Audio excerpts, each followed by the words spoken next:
In a volcanic mountain, a guy breathes heavily as he looks like he is ready to punch the guy with white hair, who is lying on the ground. The guy with the white hair laughs as he informs him that it was expected.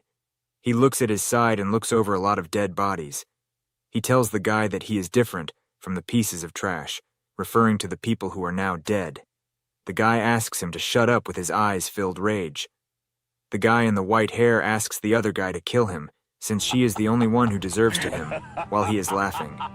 The guy with the black suit replies that he isn't the one who is going to kill him. He picks him up by his collar as he continues, that he made a promise to his comrades, that he will make sure he stands before the judgment of law and be put on death row. He talks to himself he still regrets that, as he should have killed him back then when he had the chance. On the news, a news reporter reports that the worst villain Huang Seung-hwan, who had terrorized the world, has been sentenced to death. Huang is currently wearing a power-limiting device and is being held in Lucullus prison, where the most heinous villains are imprisoned. Furthermore, his cell is located in the sub-basement 5 of the Lucullus prison. Moreover, the one who lost their lives fighting Huang alongside hero Seo Kang-yu will be there in a joint funeral for the Equality Heroes, which will be held tonight. The other guy who turned Huang into the prison is named Seo Kang-yu, and he hears a voice behind him calling him and asking him what he is doing, watching the TV when he is sick. It turns out it is a guy wearing a prison uniform. His name is Seo Kang-ho, who is the prison's warden. The warden is the brother of Seo Kang-yu. Kang-yu talks to his brother, informing that the bastard Huang Seung-hwan, he should have killed him with his own 2 bare hands. His brother asks him that didn't he promise his colleagues that he won't kill him? He remembers a girl with blonde hair instructing him that a hero's job is to save people and not to kill them. No matter how heinous a villain is, he shouldn't kill them as they are also human, and they have the right to a trial by law. Kang-yu asks her that, what if in doing so they are the ones who end up dead? She asks him to promise that no matter what happens, he wouldn't kill a person. Back to the present, his brother informs Kang-yu that he agrees as only the law can judge people and it them wardens who enforce it. Moreover, his brother informs him that it is classified, however. Huang will be executed next week, and he will also be taking part in it. This catches Kang-yu by surprise. Kang-ho tells Kang-yu that he has fulfilled his role as a hero, and that he should leave the finishing touches to the prison officers. Kang-ho stands up and informs him that it is time for them to say goodbye to Kang-yu's colleagues. It turns out a lot of people joined the funeral of the fallen heroes, and so Kang-yu also puts a flower in front of their pictures. A week later, the day of Huang Seung-hwan execution's day came, and Kang-yu's brother died that day. With tears in his eyes, he asks why it is the case, as the one who should have been judged by the law didn't die, but his brother, who was the prison guard, died instead. Kang-yu is sitting beside his brother's picture, weeping as he hears a voice calling him out from behind him. It turns out to be a girl with blonde hair, who is also wearing the warden's uniform. As she informs him that it has been a while, and asks him if they should talk for a while. He asks her what it is about, and she brings out a tablet with a video on it, as she informs Kang-yu that it is a video from today, of Huang Seung-hwan's execution. In the video, Huang asks Kang-ho that he looks Kang-yu and asks if he is his brother. Kang-ho doesn't respond, and Huang then questions that it seems like the other brother doesn't have such abilities, and asks if that is the case, why he is working as a prison officer. He then asks him which one is the older brother. Huang then calls Kang-ho out and asks him what kind of feeling does he get after killing someone. This catches Kang-ho off guard as he asks him what he is talking about, and Huang responds that he is a prison officer, so he must have killed people like him, and asks him again what it feels like to him. Kang-ho doesn't reply, and Huang replies that he feels a bit disappointed. Kang-ho asks him why does he feels disappointed, and Huang replies that it is going to be a slight touch, and they explode like soap bubbles. Kang-ho replies that even when he is executing a scum like him, who doesn't see a human, he feels a tremendous amount of guilt. Even though he just presses a button with his finger, he gets nightmares. He recalls a person who was also being executed, and his last words to Kang-ho were that he too is a murderer just like them. He adds that the death row inmates he executed tormented him in his dreams. Huang questions that and still continues to work as a prison officer. Kang-ho replies that someone has to do it, and he is just doing his duty as a prison officer. He gives the instruction to proceed with the execution of death row inmate Huang Seungwan. Kang Ho asks him if he has any last words, and Huang asks which one of the Kang brothers is Hyung. Kang Ho ignores his question and sets the sequence and begins the execution. Just as the countdown timer touches 1, the video is paused. The blonde lady informs Gung Ho that the moment Huang was about to be executed, the lights or the prison went off. There was a complete power failure. Huang informs them that it is expected and justice, as he says, that a mysterious EMP attack was launched. He crushes the collar device that was withholding his power and informs them that he guesses Kang Yu the only one capable of killing him.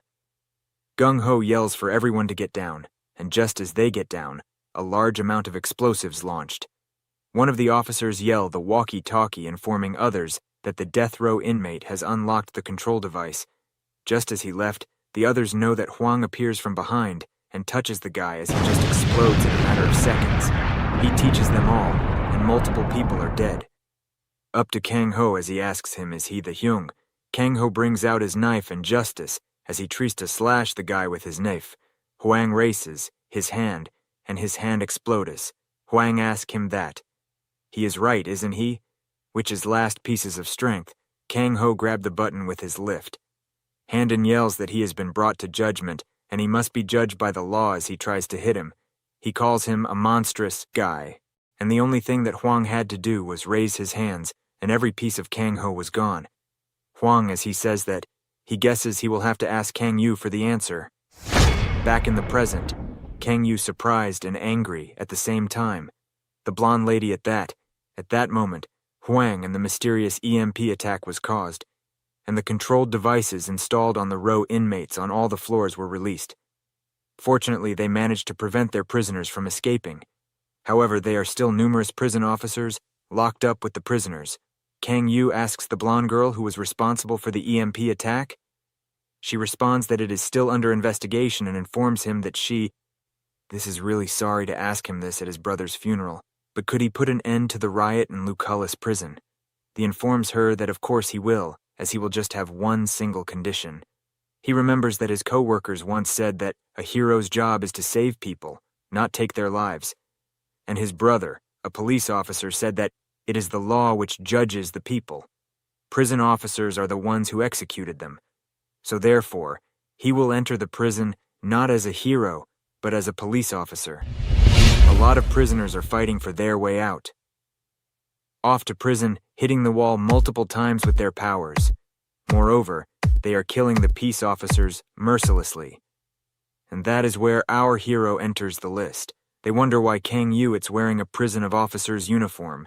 They get furious that they are glad either ways that they met him, as they are going to kill him and they are towards him. Without hesitation, Keep punches one of the guys and his body explodes. He throws a couple more punches and they're all to the ground. With just 2 or 3 punches, a load of people are dead. To wonder who that guy really is, and Kang Yu informed them that they should listen up as he calls them a piece of trash. He continues that from now on, under government orders, starting from the 1st floor all the way down to the 5th sub-basement, he will take over it.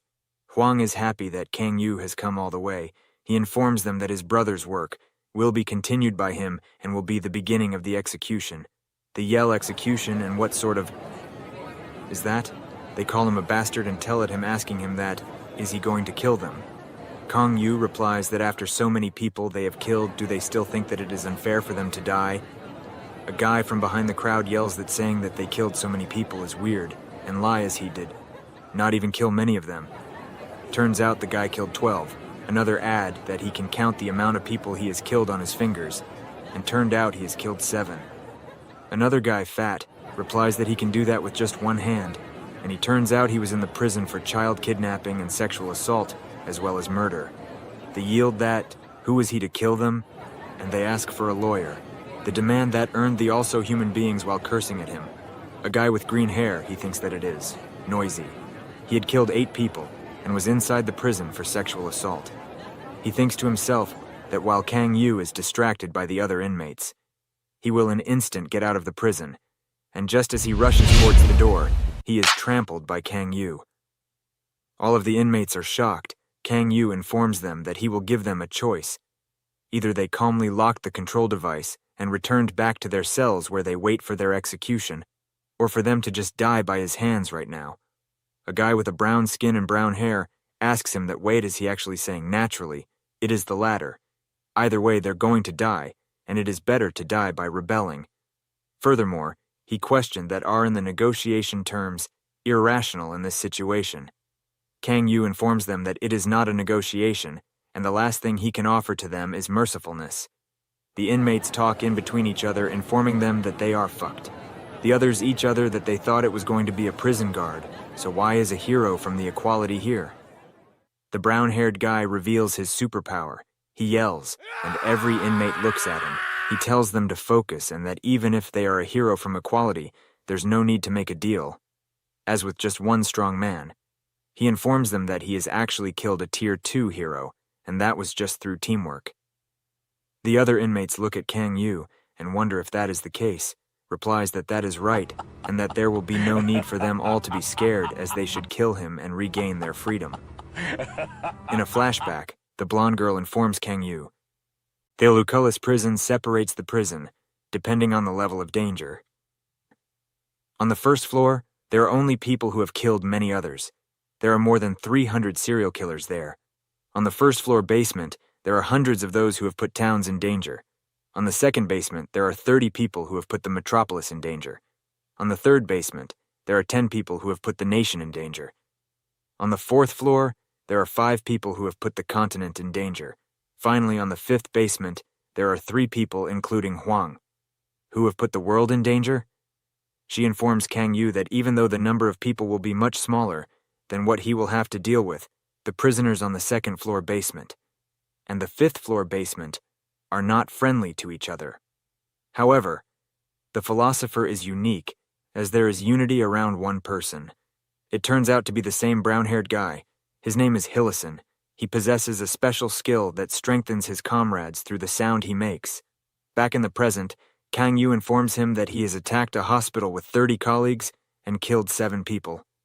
Along with Tier 2 hero Hayes, it amounts to a total of 8 people. Helios corrects him that it was 10 people, and the hero was pregnant with twins. Kang Yu looks at them and talks to the chief through the microphone that he thinks he will need to use some strength and asks him how strong is the prison. The chief replies that whatever he does, it would not collapse. He guarantees him that. Kang Yu replies that then there is no need for him to control his strength. Hillison talks to him that is a bluff. He asks him why he did not do anything while being a hero in equality, and that he has also caught Huang with a last-ditch effort by using his colleagues as a bait. It adds that he will send them to his co-workers. He yells and his teammates or the comrades get an overflowing strength. He orders them all to attack. In the matter of seconds, hundreds of people are dead. Kang Yu raises his leg and kicks the floor in justice as he does that many more fall. This is felt by the prisoners in the lower basements. Yells that, "What the fuck," as Kang Yu is airborne and punches them all. They all yell for him to stop. However, he uses a skill called Mod Circle and kills multiple of them in a matter of seconds. The first floor execution seems to be complete with more than 3,000 people killed. He asks himself that, how many people have been killed? Dozens of hundreds. He asks the 2 prisoners to choose that either they disarm the device or die. They call him a son of a bitch and the prisoners goes to attack him. Kang Yu, with a flick of his leg, kills him, and there were about 300 people on the first floor. The other guy replies that he will put it on. He'll put on the device. Kang Yu with him to come and take the device, and the prisoner acts like he is going to beg him for advice. Soon his facial expression changes, and he calls Kang Yu a fucker. He asks him that. Did he really think that he was going to follow him? Just as the smoke clears, it turns out not a single scratch was laid on Kang Yu. Wanda Williams, that tomb captured was the ones who lack physical abilities, are truly pitiful. She was a lady, and her name was Tome. She talked to the others that did they not know how static it felt to smash a person when they shoot from far away. In a moment, the prisoner's face was smashed by Kang Yu, and he was killed. Kang Yu talks to himself that, doesn't it feel like him breaking an egg with his fists? Just as he opens a prison door, the prisoner inside informs him that it is so noisy outside. He talks to him that it has been 3 years, hasn't it, and that he knew one day Kang Yu would come inside the prison. The prisoner greets him. The prisoner walks towards him, asking him that he thought that he would change his job. He comments that it does not look very good. Kang Yu replies that he should choose whether he is going to die or not. The prisoner replies that if he knew, he would meet him in a place like this, him and his equality friends. However, before he could continue his sentence, a story of the past is brought up. He was tied to a boulder. Kang Yu eyes saw a pot with human flesh in it. The prisoner asks him that. Doesn't it look good? So now he will feel like him and would want to eat someone. Kang Yu raises his fists and yells that he will kill him with a mighty punch. He hears a voice calling him from behind, and the lady informs him that, no, he should not. The president mocks him as he informs him that he should look at his colleagues and how they were disappointed in Kang Yu. Kang Yu in the present replies that if he does not answer him, he will consider him to choose death. The prisoner questions Kang Yu, that does he know the reason why he killed them? Kang Yu replies that he is not interested and slashes his neck. However, he does not seem to die, and he joins back as the president informs him that he wanted them to remember him, and that is the reason why he killed them and become the most memorable person in their entire life. When they died by his ability, they won't ever forget him. They will engrave it in both of their eyes. As proof, he informs him that he can show him everyone's memory that he has killed. The prisoner asked if he should show him every single memory of them. He brings up a kid, and just as he's about to show Kang Yu his memories, his hand is slashed by him. Kang Yu asks him that it is because he is a solitary prisoner. He really wants him to stop his gibberish mouth, and he does not have time to attack him with his ability, right? The prisoner laughs at him and tells him that he is going to ask him one thing before he dies. Does he remember the amount of people he has killed so far? Kang Yu replies that no, as it is not worth remembering, especially trashes like them. With his ability he makes all of the equality reappear with their memories. The blonde girl calls him out, and he looks at all of his members. The prisoner asks him that. Does he remember this? Kang Yu doesn't fall for the trap and smashes his sword within the illusion. Kang Yu asks him that. Is this the end of his cheap tricks? The president comments that he cannot believe that he has cut off his teammates without hesitation. Kang Yu, isn't it just an illusion and also cuts him off? He replies that he is not a hero anymore, and he is just a prison guard. Him. What is he talking about, as he is not only a prison guard but also a monster like Huang. The prisoner is now dead. Huang is seen sitting all by himself as he talks to the girl beside him, that not even a single act of resistance. Moreover, he talks to himself asking, when will Kang Yu come down?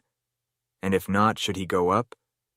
A purple-haired guy is talking to a purple-haired girl, and her name is Sinka. He asks her when she will start, and she replies that he has appeared. She calls Kang Yu her dear husband. Sinka replies that yes, her husband. Purple hair? Guy asks her that isn't her husband, Huang, and she replies that is right. Moreover, isn't that the reason she had attacked the EMP to save him? The second girl beside her is Kato.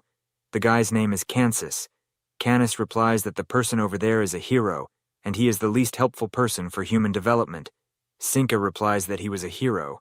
Canis comments that then she should choose only one, and Kato informs her that polygamy is illegal. Sinka asks them that is he younger or older, as that is an important question, and since they do not get along that well. Or maybe the one who survives here is her fated one, so therefore she questions who will survive. The blonde officer joins him as she congratulates him. She congratulates him that he has cleared the first basement floor in an instant, and the power of the prisoners would increase exponentially, so he should take a break for a moment. Kang Yu replies that he cannot and he will go there right now and ask her to open the door. She informs him that before he goes down there, she would like to ask him for a favor. In the lower floor, there is still a lifeguard sending signals. She asks him how many gods are on each floor. Kang Yu replies that can they just return them back to their family. The blonde girl replies that all the communication devices are broken below the first basement floor, so she does not know the exact number. But she is sure that there is one, and that is because all the communication devices in the 5th basement are still working. The guard is crawling with pain and with tears in his eyes. He yells at them to help him. It turned out to be Huang, who looks at the camera and talks to it, that he will show it to whoever is watching up there. Kang Yu informs the blonde girl that he is going down. The officers back on duty informs the blonde officer that they will open the door through the first basement floor. The blonde girl informs them that the permission's granted. Once again, she tries to convince Kang Yu that he should be careful because the strength difference between the prison, the first and the second floor is like land and sky. Just as the door opens, a guy lodges at the front and punches Kang Yu. He calls him a son of a bitch, and the other guy asks him that the fastest one is the winner. Right. At them to shoot them all.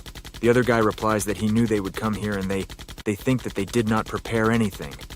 The blunt officer shouts for Kang Yu, but another prisoner comes right in front of her and informs her that she should worry about herself first, then she can worry about others, as he is going to kill her. He grabs her by and informs the other that she is the boss. Isn't this, and this is a rare opportunity for him? He asks that he always wanted to break her arrogant face and asks what should he do now. He calls out the other prisoners, that it is the prison guard, but the one who gets them first is the one who gets two. But he could not complete a sentence. Just as he looks back, horror shocks his face at all the prisoners are dead. Kang Yu launches in the air and punches the guy to the ground. He is dead too. Kang Yu informs the blonde officer that she should not come down to the second basement floor as it is dangerous. The blunt officer stutters, that yes, as she understands that. She calls him out, that Tomoki caught is on the first basement floor. He leaves, as he informs her that he knows. Inside the first floor basement, solitary confinement, the prisoners talk to each other that the other hear a sound. The other person replied that it is like a roaring sound. A girl asked them, that did it succeed? Do they think that there's someone among them who can make a big fuss? She rolls her hair as she informs them, like he does not listen when he is told not to go. It is Tomoki. She asks the other prisoners that, do they know the reason why millions are being villains? It is because they lack intelligence. She is a former hero. One of the guy calls her out and calls her a bitch. He asks her that. Does she want him to kill her? She laughs and asks him that, how could he kill her? As he has only ever killed an ordinary human, and asks him that, has he ever killed a human with special abilities? She asks him that no. Has he not? Or has he even fought them? She adds that for their knowledge, she has fought them before, and that is why she is here. The guy informs her that he will kill a person with a special ability right now. Before he could move a muscle, he is split into half. Komoti has killed another prisoner and tells him that who will kill and who will get killed is her matter. Tomoki continues that when she was a hero, she had caught a lot of villains, so she knows how to catch a human with a special ability. Therefore, with that knowledge, she has killed many heroes. Moreover, she will now teach them that if they join forces with her. To be precise, she will teach them how to hunt a person with special abilities. Furthermore, she knows about Seo Kang's ability. Someone asks her if she really knew about Seo Kang's ability and asks her how she knows about it. Tomoki replies that she used to be a seasoned hero, and she has got a good grasp of most heroes' information. A purple-haired guy asks her what would change, even if she knew about Seo Kang's ability as the opponent, is from the Equality, which is a group that consists of only first-tier heroes. Therefore, it is different from a third-tier hero like her. Tomoki replies that ever since Lausa became the leader of Equality, there have been reforms in the hero industry. Firstly, they redefined the meaning of a hero as they prevented the heroes from killing the villains. Secondly, they regularly formed teams for joint training among heroes. And lastly, the hero grading system that ranged from 1st to 5th tier was abolished. She asks that he must be wondering why is suddenly telling him all of this, and it due to the fact that when Seo Kang joined Equality was when the grading system was abolished. Seo Kang joined Equality in an exceptional manner without any notable achievements. Many people called it a parachute appointment. Moreover, there were many rumors that he was Lyosis's secret lover. The purple-haired guy replies that certainly he has never seen Seo Kang fight, but even so, if they were to look at how he cleaned up the first floor in no time, he must be at least a second-tier hero, way beyond their level. Tomoki replies that the first floor is filled with riffraff, and they should be able to clear it easily. There are multiple people in the second floor with multiple villains having killed more than 1,000 people. Tomoki continues that she is not saying that Seo Kang is weak. He is definitely strong, however. She knows his weakness, and so they can definitely hunt him down. The guy asks her, that does she really know his weakness? Tomoki jokingly asks them why they are always so uptight, and so she asks if they have any other. She asks him that, what are they going to do either way, and that they should decide quickly as the enemy is getting closer. Most of the villains agree and join forces with her. Tomoki asks Speech, the purple-haired guy, and he informs her that he too will join forces. He asks her what the plan is. In a flashback, centuries ago, when the superpowers appeared among humans, scholars classified each superpower into 3 major categories through research. The ability to transform or enhance the body were called the physical series superpower. The ability to create something from nothing were from the creation series superpower. Finally, those who were not included in the previous 2 categories were the special series superpower. Soon, he appears in front of them on the 2nd floor. Speech informs Tomoki that Seo Kang is there and asks her if she could see him. He seems to be wearing some sort of brain device that allows him to see through other people's eyes and enable others to see that too. Tomoki replies that yes, she can see him. Speech's ability is from the physical series, brainwave communication. It turns out that Seo Kang's ability is from the same physical series as her. Tomoki thought that she had found Seo Kang's weakness when she saw him training during his hero's days. There was a training robot, and it was entering combat practice mode, the robot about to shoot something from his arm as he was engaging combat mode. Back to the present, Seo Kang replies that he could see the control devices, and so they should as they Tomoki predicted. He didn't dodge the attack at all. Tomoki used the sturdy prison door as a shield-placing creation or special series ability users to pour out attacks. All of them attack Seo Kang at the same time. Speech informs her that it was exactly as she said, as he is just taking hits. However, little did Tomoki vaguely know that the reason why Seo Kang didn't dodge the attack was because to him, they weren't worth dodging. That was exactly the reason why she also included one more pattern. Within the long-range attacks, there seems to be something strapped onto Seo Kang. It turned out to be the superpower control device. In a flashback, Speech is holding the control device in his hand and informs Tomoki that as she had instructed, he had scavenged the guards' corpses and collected the devices. However, the control device is for the first basement level and asks her it will be effective against Seo Kang. Tomoki replies that it is okay, as they just need to attach multiple devices, and if it's just for first basement floor, they should attach 10 for a 2nd-tier hero, and if they attach about 15 to the 1st-tier hero, their ability could easily be sealed. She orders Million to attach the control devices onto Seo Kang with his ability during a long-range attack. Million is from the special series, which gives homing function to an object. Moreover, he has also killed 2,421 people. However, just for safety, she orders to attach about 30 onto Seo Kang. The villains laugh that he is dead, and Million laughs that he had attached the control device onto him. However, there were 3 errors in Tomoki's strategy.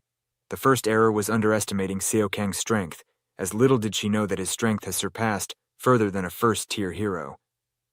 Seo Kang bursts open the control devices, breaking them.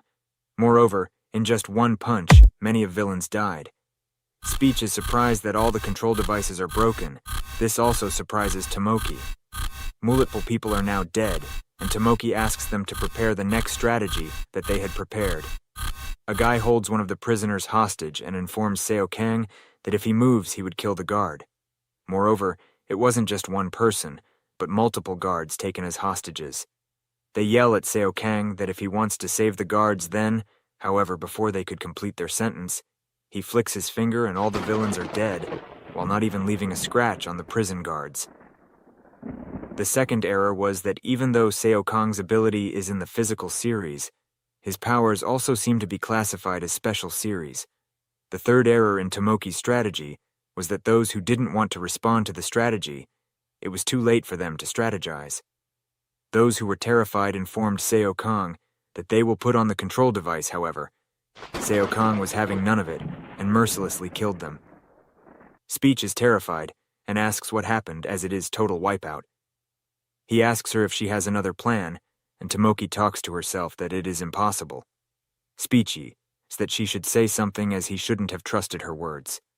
In a low voice, she asks him that he is saying that the control devices didn't work, even thought here were 30 of them.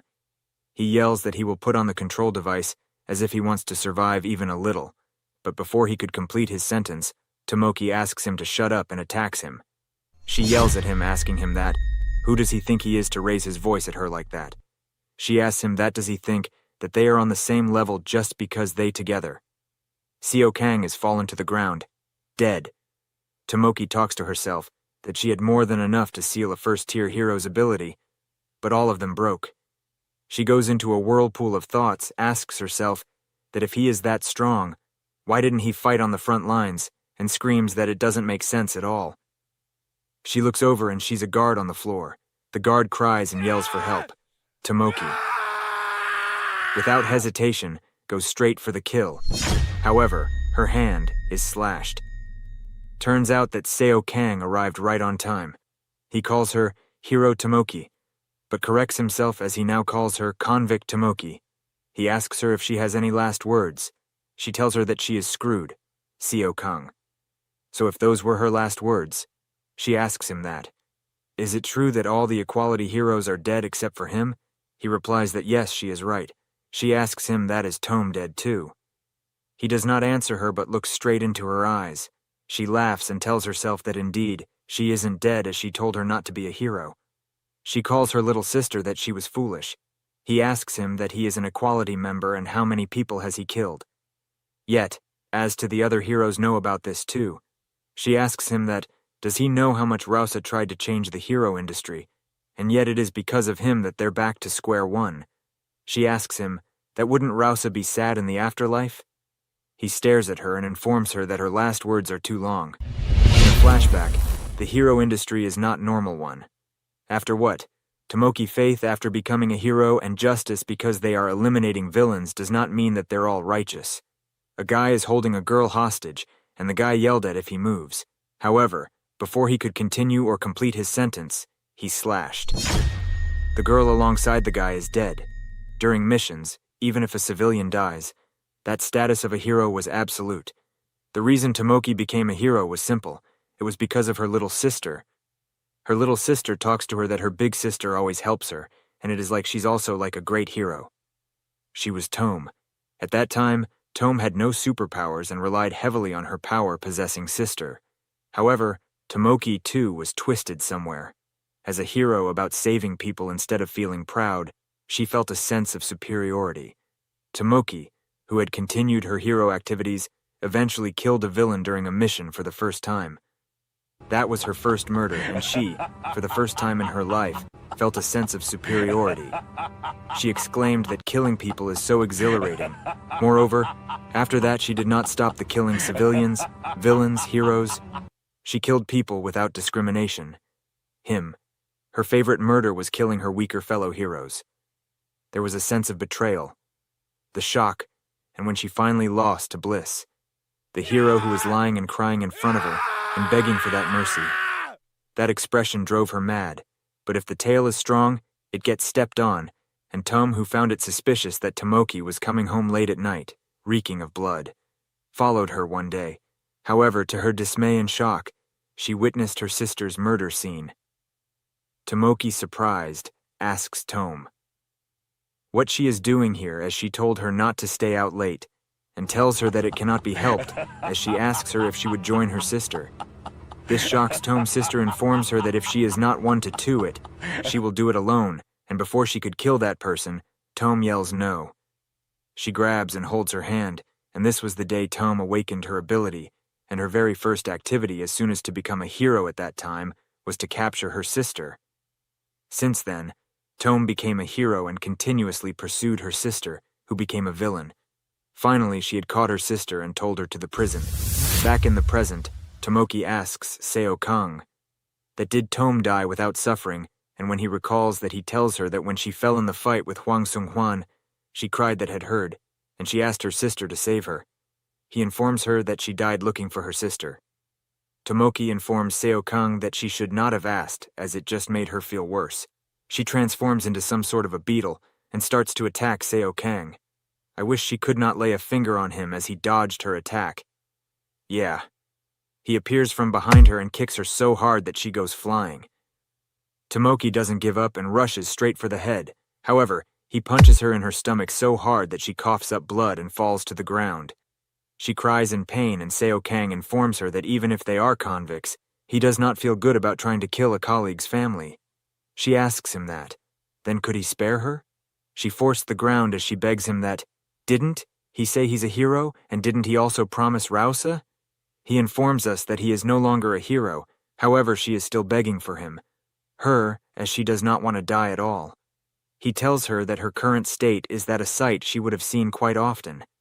He asks, what did she do to the people who begged her back then? And she laughs as Seo Kang punches her, and she died.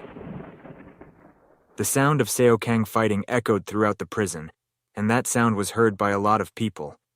Sinka asks Kanas and Kato, that did they also hear that loud bang, as that must be Seo Kang. There is a guard on the bottom floor, and she wonders what is happening as fear in someone or for someone sits in. Huang alongside that girl informs that this won't do as he's going up right now. However, before he could use his powers, he has smashed the ground. He sits up and is surprised. Always asks him, that is he bored, and calls him a kiddo. It turned out to be an old man who asks him that does he want Grandpa to play with him? The camp was name is Kingston. Huang put his cap back on as he exclaims that wow, he's such a scary grandpa. Kingston asks him that. Is he scary? He tells him that he is a nice grandpa who plays with children. From the police headquarters and to the CCTV cameras, the yellow for the blonde hair lady to come, and as she asked what is going on, they reply that at the 5th basement floor right now, Kingston and Huang Sung have met. She informs them that isn't that amazing, as one of them is going to die, and she personally wants Kingston to win. She tells them that he is not as dangerous as Huang Sung. And either ways, she asked why that woman is with Huang Seung. Huang Seung asks Kingston, that is he going to play with him? And Kingston informs him, of course. Huang Seung replies that he does not want to play, and Kingston asks him if that is so, but Grandpa wants to play with him. Kingston is the first prisoner of Lucullus prison. He is also the oldest long-term prisoner, and unlike the prisoners on the 4th and 5th basement floor that kills tens of millions of people, he has only killed 3. The first person to die was the worst and the strongest woman at the time, Carcass. Second and third who died were the best hero of the time, Clark and Hilo. He certainly appeared out of nowhere and killed the 3 strongest of that time.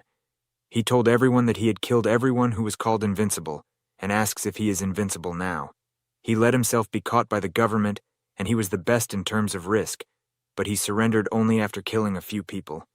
Also, it was the time when the government and the Hero Association weren't on good terms. He was able to avoid execution for 30 years. Kingston informs them that he won't kill them, and they should display lightly, as he does not want to have a bad taste in his mouth while stepping on such young sprouts. Huang Sung replies that right, and he uses his telekinetic powers to lift all the guards up in the air and form balls of them. Ask the grandpa that shall they have some fun now, and he pushes through us all of the balls with high speeds to attack the grandpa. Kingston stunts there straight and uses a type of kung fu as he grabs and breaks multiple of them balls while also throwing them in different directions. The entire room was filled with blood rain. Kingston replies that he thought that he used telekinesis, but his defense and current attacks are like this, so that does not mean he is a telekinetic after all. He asks him that. Does he have any other ways to attack? And Huang Sung replies that he thought about it, and that as expected, playing with the grandpa will be boring. So what fun would it be to kill someone who will die soon, eventually anyways? Informed him that he is an arrogant little kid, and that he has seen a lot of guys like him. They are like a frog in a well, and everyone thinks that they are strongest. Kingston smashes the ground, and as the debris gets up in the air, he tells Huang Sung that he is full of pride. The gods yelled that it will collapse like this, and the blonde officer replied that they should stop making a fuss, as this prisoner can be destroyed by even the power of 1st or 2nd tier heroes. She informs him that there are 20 layers of specialized walls, and how can it be destroyed? Kingston informs Huang Sung that he will fix his manners today, and he rushes towards Huang Sung, ready to kick him right in his face. A huge shockwave is filled by the entire prison. The director asks him, that is everything okay? And he replies that it is not that, and a huge hole has been breached. He informs her that the walls are all breached and the director panics that they are all screwed now. Huang Sung talks to himself that it is like a human drill and wonders how far did he actually go. Is this enough to make him interested? Huang Sung, ask the girl that should they follow him. Sinka, from behind as she asks them that what are they planning to do. Being such an old man and she loves that, wouldn't it be much more fun to talk with her? The director and the prisoner guard are both surprised by this. Huang Sung asks what she is, and she informs him that they should talk, and he will find out who she is. The director is surprised and anxious at the same time as she questions that how that woman came to the 5th basement floor. However, before Sinka could continue the conversation with Huang Sung over at the camera and informs that the onlookers are now out, and the camera feed goes blank. The director is now mad and stressed as she yells, "Fuck!" SEO Kang informs the director that the work on the 1st basement floor has been completed, and they should open the door the 2nd basement floor. The director informs Seo Kang to wait, and he asks her what is wrong. There does not seem to get a reply, and so he just opens the door by his own hands. He talks to himself that maybe it's weak because she went further down the basement, while walking down the stairs to the 2nd basement floor. Unlike the 1st floor and the 1st basement floor, where he smelled blood even before entering, there was no smell in this, as it was very clean and not a single body was to be seen. Let alone a person's hand, he hears a crying voice as a girl is running from some sort of demons. She yelled at the demon house to not come any closer. However, she's surprised to see that it is Seo Kang Ho. However, before she could say much, the howl seems to be spiting some sort of fire from his mouth. Seo Kang Yu easily smashes through them, and he asks her if she is. Okay, she runs towards him and hugs him as she calls him Kang Ho. She asks him that. Isn't he supposed to be on the 5th floor? And asks her what was that just now, as did he actually have superpower? She asks him that. Why was he hiding this? He draws her further from himself and informs her that he is Kang Ho's younger brother, Kang Yu. She asks him why he is wearing a prison officer's uniform. She collects her sentence and asks him why he is here. Seo Kang asks her that, so she is his Hyung's colleague. He tells her that it's dangerous here, and she replies that she is sorry to hear that, young master. He asks her who she is, and she laughingly tells him that it is their first time seeing each other, right, and she should have said hello first. She extends her hand as she informs him that she is his sister-in-law and asks him that he really looks like his older brother. Seo Kang Yu shocked by this, and he is in an awe. In solitary confinement at the 2nd basement floor, someone calls Mael as they informed him that it looks like a stranger has come. He asks how many sins the stranger did who came this time commit, and she informs him that he killed her dog. He replied that it's that, so that it is clear that it will be hell. His sister-in-law informs him that she has only seen him through a video or a picture, and she was quite surprised that he looks better in person. Her name is Hongjia, and she is also a prison guard. Kang Yu let us know that he knows that she is his girlfriend, but he did not hear anything about the marriage. Laughingly, she informs him that actually, and points towards her belly as there is his nephew in there. Kang Yu shocked by this, and asks her, what did she say? She asks him, can't he see this as she has been pregnant for less than a month, and she had just found out recently? Moreover, after that incident with Huang Sung Hwan is over, she will tell him slowly. Kang Yu's eyes fall down to the ground as he stumbles.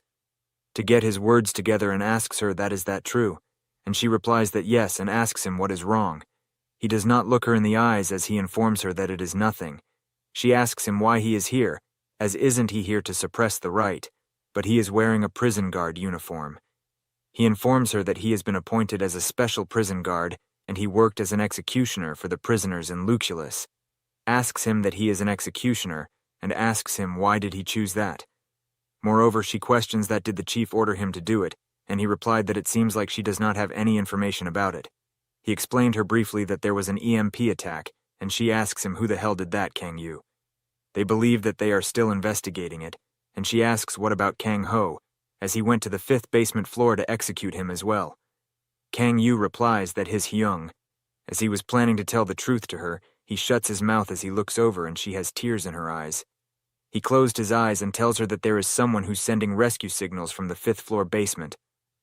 Hongjia sighs that is a relief. He tells her that it is dangerous here, so she should go up and he will escort her up. She replies that no, as if he wants to go down, he would need her help. He asks her what she meant by that. She replies that when she looks at an object, she has the ability to read its memory. Her ability is psychometry. She informs him that he should not worry, as she would not read his, and she wouldn't do it carelessly. She tells him that she is using her abilities to treat prisoners through psychotherapy, or tell if they really guilty or not. Kang Yu her. What could she do for him with that ability? And she informs him that currently in the second basement floor there are prisoners named Miel and Mael. They are basically siblings, and their abilities are summoning traits and special trait. They have an ability to summon creatures, and when this creature spears someone's heart, it can turn them into their puppets. Now everyone on the second floor basement became Miel and Mael's puppets. Informs her that he also knows about their ability, because there are the disciples of Mago. He informs her that he knows that information, so she should just go up. However, Hongjia replies that some of the combat puppets controlled by the siblings are prison guards. She informed him that puppets can't be distinguished between prisoners and prison guards, but she has the ability to read their memories, so she could differentiate that. He argues that if they are already the puppets, aren't they already dead? So what's the point of doing that? She informs him that, no, they're alive, as when those siblings release them, they can turn back to their original state. Kang Yu argued that there is no way that they would release them, and she replies that there is, as she can convince them. Kang Yu informs Hongjia that with her state it is dangerous. However, it seems like Hongjia has already made up her mind, as she informs him that before she is going to be a mother, she is a prison guard, and she has to do her duty as a prison guard. It seems like Kang Yu saw a part of his brother in her, and replies that he sees that as he covers her with some sort of red stuff. She flies up in the air, and she asks him what that is. Kang Yu informs her that this is his ability, and this will protect her from any dangerous situations. Hongjia argues that she is okay as it feels strange. Soon they come across a couple of angel-looking monsters. Hongjia informs Kang Yu that this is Miel's ability, and because it is just ability, they should also take note that there are many prison guards there. He asks her among them who is the prison guard, and she uses her ability. She informs him that the two guys at the back are the prison guards. She tries to continue her sentence that they should come down and take a look at the difference. However, this fear that is covering up Hongjia seems to be filling up as she cannot see anything outside of it. She asks him what it is. Moreover, before she could continue, there seems to be a noise barrier that does not allow sound to escape from the sphere. Kang Yu talks to himself that the difference between them and the president guards is that the dead ones are the prisoners. He launches and drops two of the angels as he rushes forward and punches another angel. This seemed to go on as the angels tried to hit him and kill him, while he just smashes and slashes as he uses his powers against them. Sibling seems to be standing in front of each other and looking through a red sphere that allows them to look through the sphere and onto their target. Sibling replies that this is strange, as he looks stronger than the teacher. The other sibling replies that he does not know, and the other replies that maybe he is stronger than the woman. They are talking about Rausa. The girl latches onto her brother as she informs him that she is scared, and her brother comforts her, replying that she should not worry. It seems like there are many more prisoners who are taken as hostages, and some of them have a golden crown on them while the others have a red crown. He comforts her that they cannot kill them recklessly. Hongjia yells at Kang Yu. That why did he lock her up in Kang Yu? Did he surprise her as he should have told her in advance? And he is sorry? She asks him what had happened, and Kang Yu replies that the prison guards have been quarantined for a while, and all the prisoners have been executed. She asks him what he means by executed, as the execution apparatus should be on the 5th basement floor. Kang Yu let her know that he had executed them himself. She asks him that did he actually execute them by himself? Kang Yu asks her if there is a problem. Hongjia asks him, whose idea was that? And Kang Yu believes that it was his idea. Hongjia yells at Kang Yu asking him that, did the chief agree? And he replies that yes, she did. Hongjia asks him, what is he thinking, and continues as she asked him another question that, is he okay? Kang Yu answers that he had just fulfilled his duties as a prison guard, and asks if there anything wrong with it. She replies that of course, as it is not a prison god's chop to kill the prisoners, as their job is to edify them. Moreover, She continues that a prison guard's job is to, however, she is cut short. Kang Yu informs her that it is enough as he is tired of hearing this idealistic stuff all the time. He continues that it is a hero's job to save and not to kill people, and only the law can just the people. Moreover, the result of pursuing such an idea is what he knows it very well. Moreover, the prisoners here have claimed countless innocent life, and now he thinks that it does not matter anymore whether he is a prison guard or a hero. This would be because he had just realized, I should have done this sooner, and that he should have just killed the ones who gave up on being a human. Hongjia argues that there are human beings too, and he asks her what. He asked her that. Is she actually suggesting that they want to say that they are humans? From the second-floor basement, the criminals who have slaughtered hundreds or thousands of people, and they deserve to die. However, in the past there was a lot of controversy about the existence of a death penalty because many people died unfairly. However, since she has the psychometric ability, she must have been able to sense how they felt. Hongjia, after hearing this, goes into a state of shock. Kang Yu asked him that. She knew it too, right? Hongjia replies that they all have their stories. Irritated, Kang Yu asks her what story. Use that especially for Mael and Miel. Kang Yu calls her out and informs her that every soul in this world has a story. And do the victims think the victims do not have their own stories either? The last but not the least, does it actually really matter whether they are killed by him or are executed under the death penalty? Hongjia reply. The death penalty is for the individuals, and Kang Yu asked her to stop. He asked her to stop 3 times. As if she keeps doing this, he is going to send her up, and he will solve this his own way. Hongjia seems to be sweating pretty hard right now. She does not matter. Another word and they come across more of the demon monsters. Kang Yu asks Hongjia who all are the prison guards, and she will ask that those 3 at the back, informs her that he understands, and before he could attack, she informed him that Kang Ho would be really sad if he found out. This surprises Kang Yu as he stops moving, and the monster rushes to attack him. However, the demon monster sword breaks as soon as it comes in contact with Kang Yu's neck. He calls her words that Kang Ho would be really sad if he found about this. After hearing this, the rage within Kang Yu increased as his power starts to close, and he starts to punch the monsters. He wonders that his elder brother has always talked big, and he knows that he feels angry and frustrated, and that he should admit that. He goes on a killing spree, and by just moving a bit of his muscles, he kills lots of monsters. He wondered that why wouldn't they just admitted that it is a misfortune or a fortune. The frustration is that he carries will be released after killing all of them one by one. Kang Yu, activate his ability called Mode 5. Soon all of them die and blood pours on him as if it is rain. It seems like Sinka was also witnessing the murder of the monsters and informs the others that Kang Yu has just become much cooler. Soon he comes across more of the demon monsters and kills them all.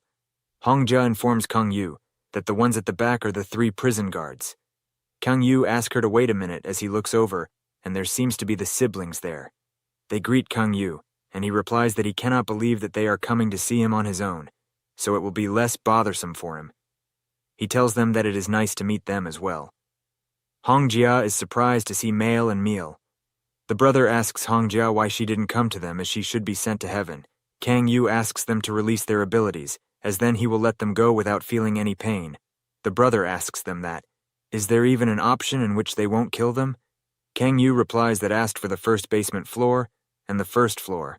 He gave them choice to use controlled devices or not. However, the bees who killed numerous people reside in from the second basement floor, and since they won't have any choice than to die.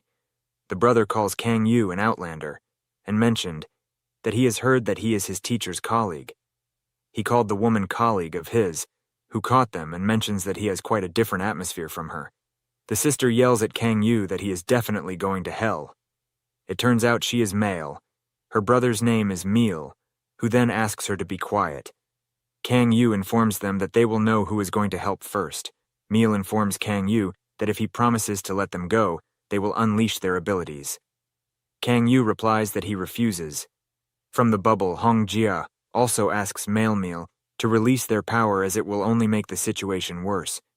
Miel informs Hongjia that they had not committed a deadly sin as she understands them, doesn't she? Therefore, they also refuse. Kang Yu informs them that there is no way that is going to work, as he is not going to negotiate with beasts. He tells them that it is all right, and that there is no other way, and beasts should feel pain too. Miel informs Kang Yu they do not wish to fight him, and if they would listen to their side of the story, they would be able to negotiate. Kang Yu, without listening to the entire sentence, informs them that he refuses. Hongjia jumps in between and asks him that if he can talk with them, they can peacefully resolve the situation. Kang Yu doesn't let her complete her sentence as he rolls and completely coerced a sphere that Hongjia is in. Kang Yu Miel and Mail to stay still. He walks towards them with his ability and catches them both. He strangles them and informs them that as for the methods to torture a villain, he knows about them all. Furthermore, it continues that he did not know that there would come a moment when those words would be helpful. Soon enough, the sibling starts to change their color, and they are emitting a golden light. Mail informs them that the conversation does not work if he is not a human being. Miel informs Kang Yu that they are not beasts or monsters. They are humans with special powers. But why is that people call them differently, as what is the difference between them and the others? It turns out that the siblings had used other prisoners to display their image onto them. Soon they explode and spat blood all over. The army of angels and demons is ready, and without hesitation, Kang Yu goes forward and slashes through them all. Mail is looking through the globe. When Miel asks her that should he help, she replies that no, as his defense is really strong, and she will help him. Use the summoning magic and lots of devil monsters appear. Kang Yu talks to himself that is this the power of a summoner, as it is nothing compared to a real human, and he still just throws a punch and the monster dies. He stomps over the others, and they all seem to die in a jiffy. He goes airborne, and with his lightning skills, he kills them all effortlessly. Mail is terrified, and she asks her brother that how long could he hang in there, and he replied that he thinks about 10 minutes. She talks to herself that since it's 10 minutes, it's not that long, and she uses her blood to summon another creature. However, before she could summon the creature, a loud bang is heard, and the floor breaks. Mael asks her what had happened, and just as the look, Kang Yu is standing right in front of them. He talks to them that, come to think of it, if he can catch them one by one, it will be their end. Therefore, they should turn off their ability, and he will kill them painlessly. Kang Yu faces the siblings. The siblings are amazed by the number of abilities he has as he broke the wall. Kang Yu approaches them as his fist is being lit by his red thunder. He asks the siblings to turn off their ability.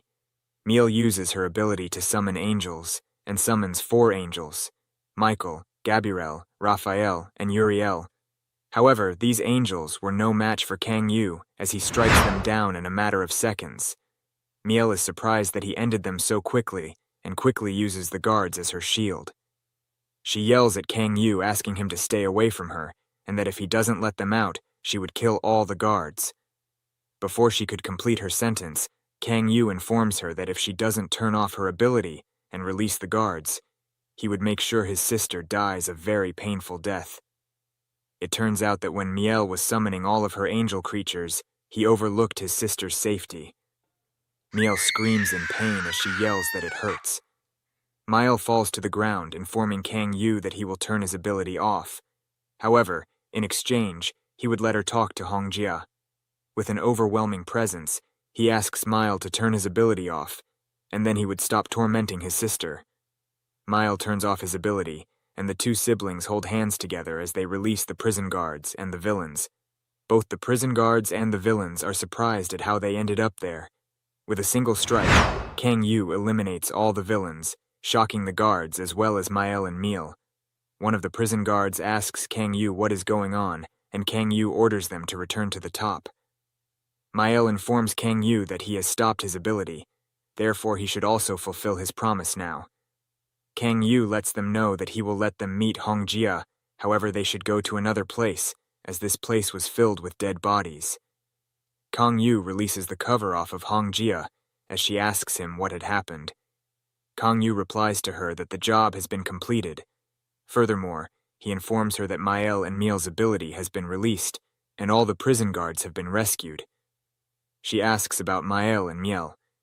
Kang Yu informs her that they are standing right in front of them, as they wish to talk to her before their death.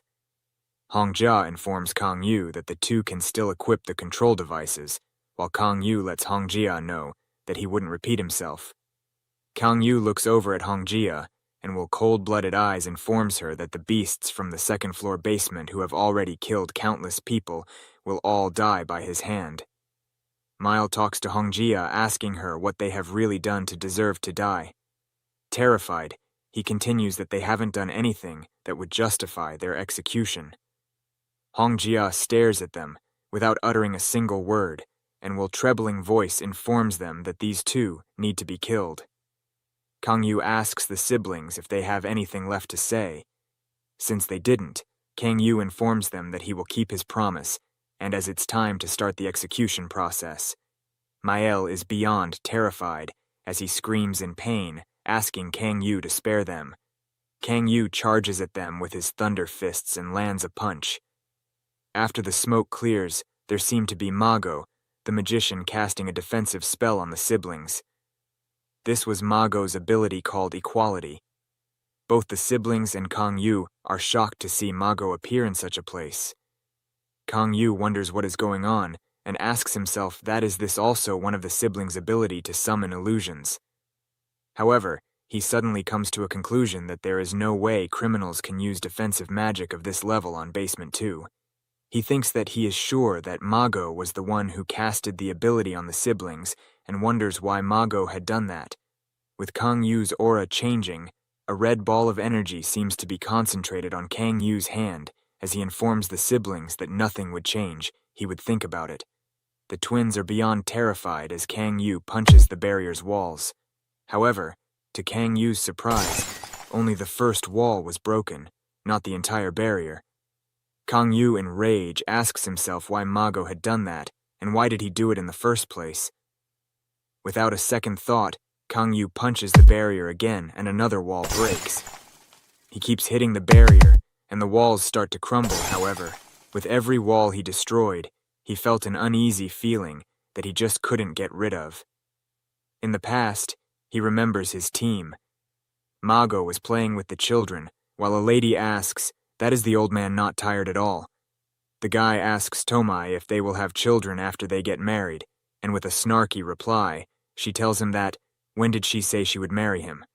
Mago calls the team out, telling them to not just watch him, but also join him to play with the kids. All of them join except Kang Yu, who is sitting beside a tree watching others play with the kids. Mago approaches Kang Yu asking him if he disliked children's, to which he replied that it's not like he doesn't like them, he just doesn't know how to react with them. Mago informs him that he just do what his parents did to him when he was a child. Kang Yu lets Mago know that his parents died a short while after he was born, and so the only family member he had was his older brother. Mago is taken aback and pardons him for saying such a thing. He looks over at Kang Yu while informing him that he could act childish in front of him. Weirded out, he asks Mago what he is talking about. Mago tells him that it was just a joke, as he never knew Kang Yu was capable of making such a weird expression. Mago continues as they look at the other children play, telling Kang Yu that he wasn't completely joking, and if things are tough for Kang Yu, he could just act as a child in front of him. Kang Yu informs Mago that he would rather pass on that deal. He remembers the time his team fought Huang Xiong.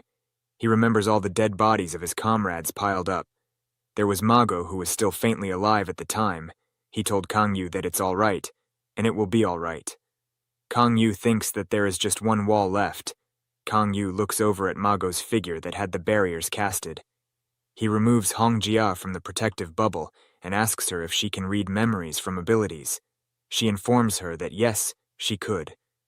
Kang Yu asks her to read Mago's defensive barrier, as he needs to know what the old man was thinking before casting the barrier. Hongjia finally extracts the memories from the ability, and it appears to be Mago and the siblings together. Kang Yu comments that the memory looks unpleasant.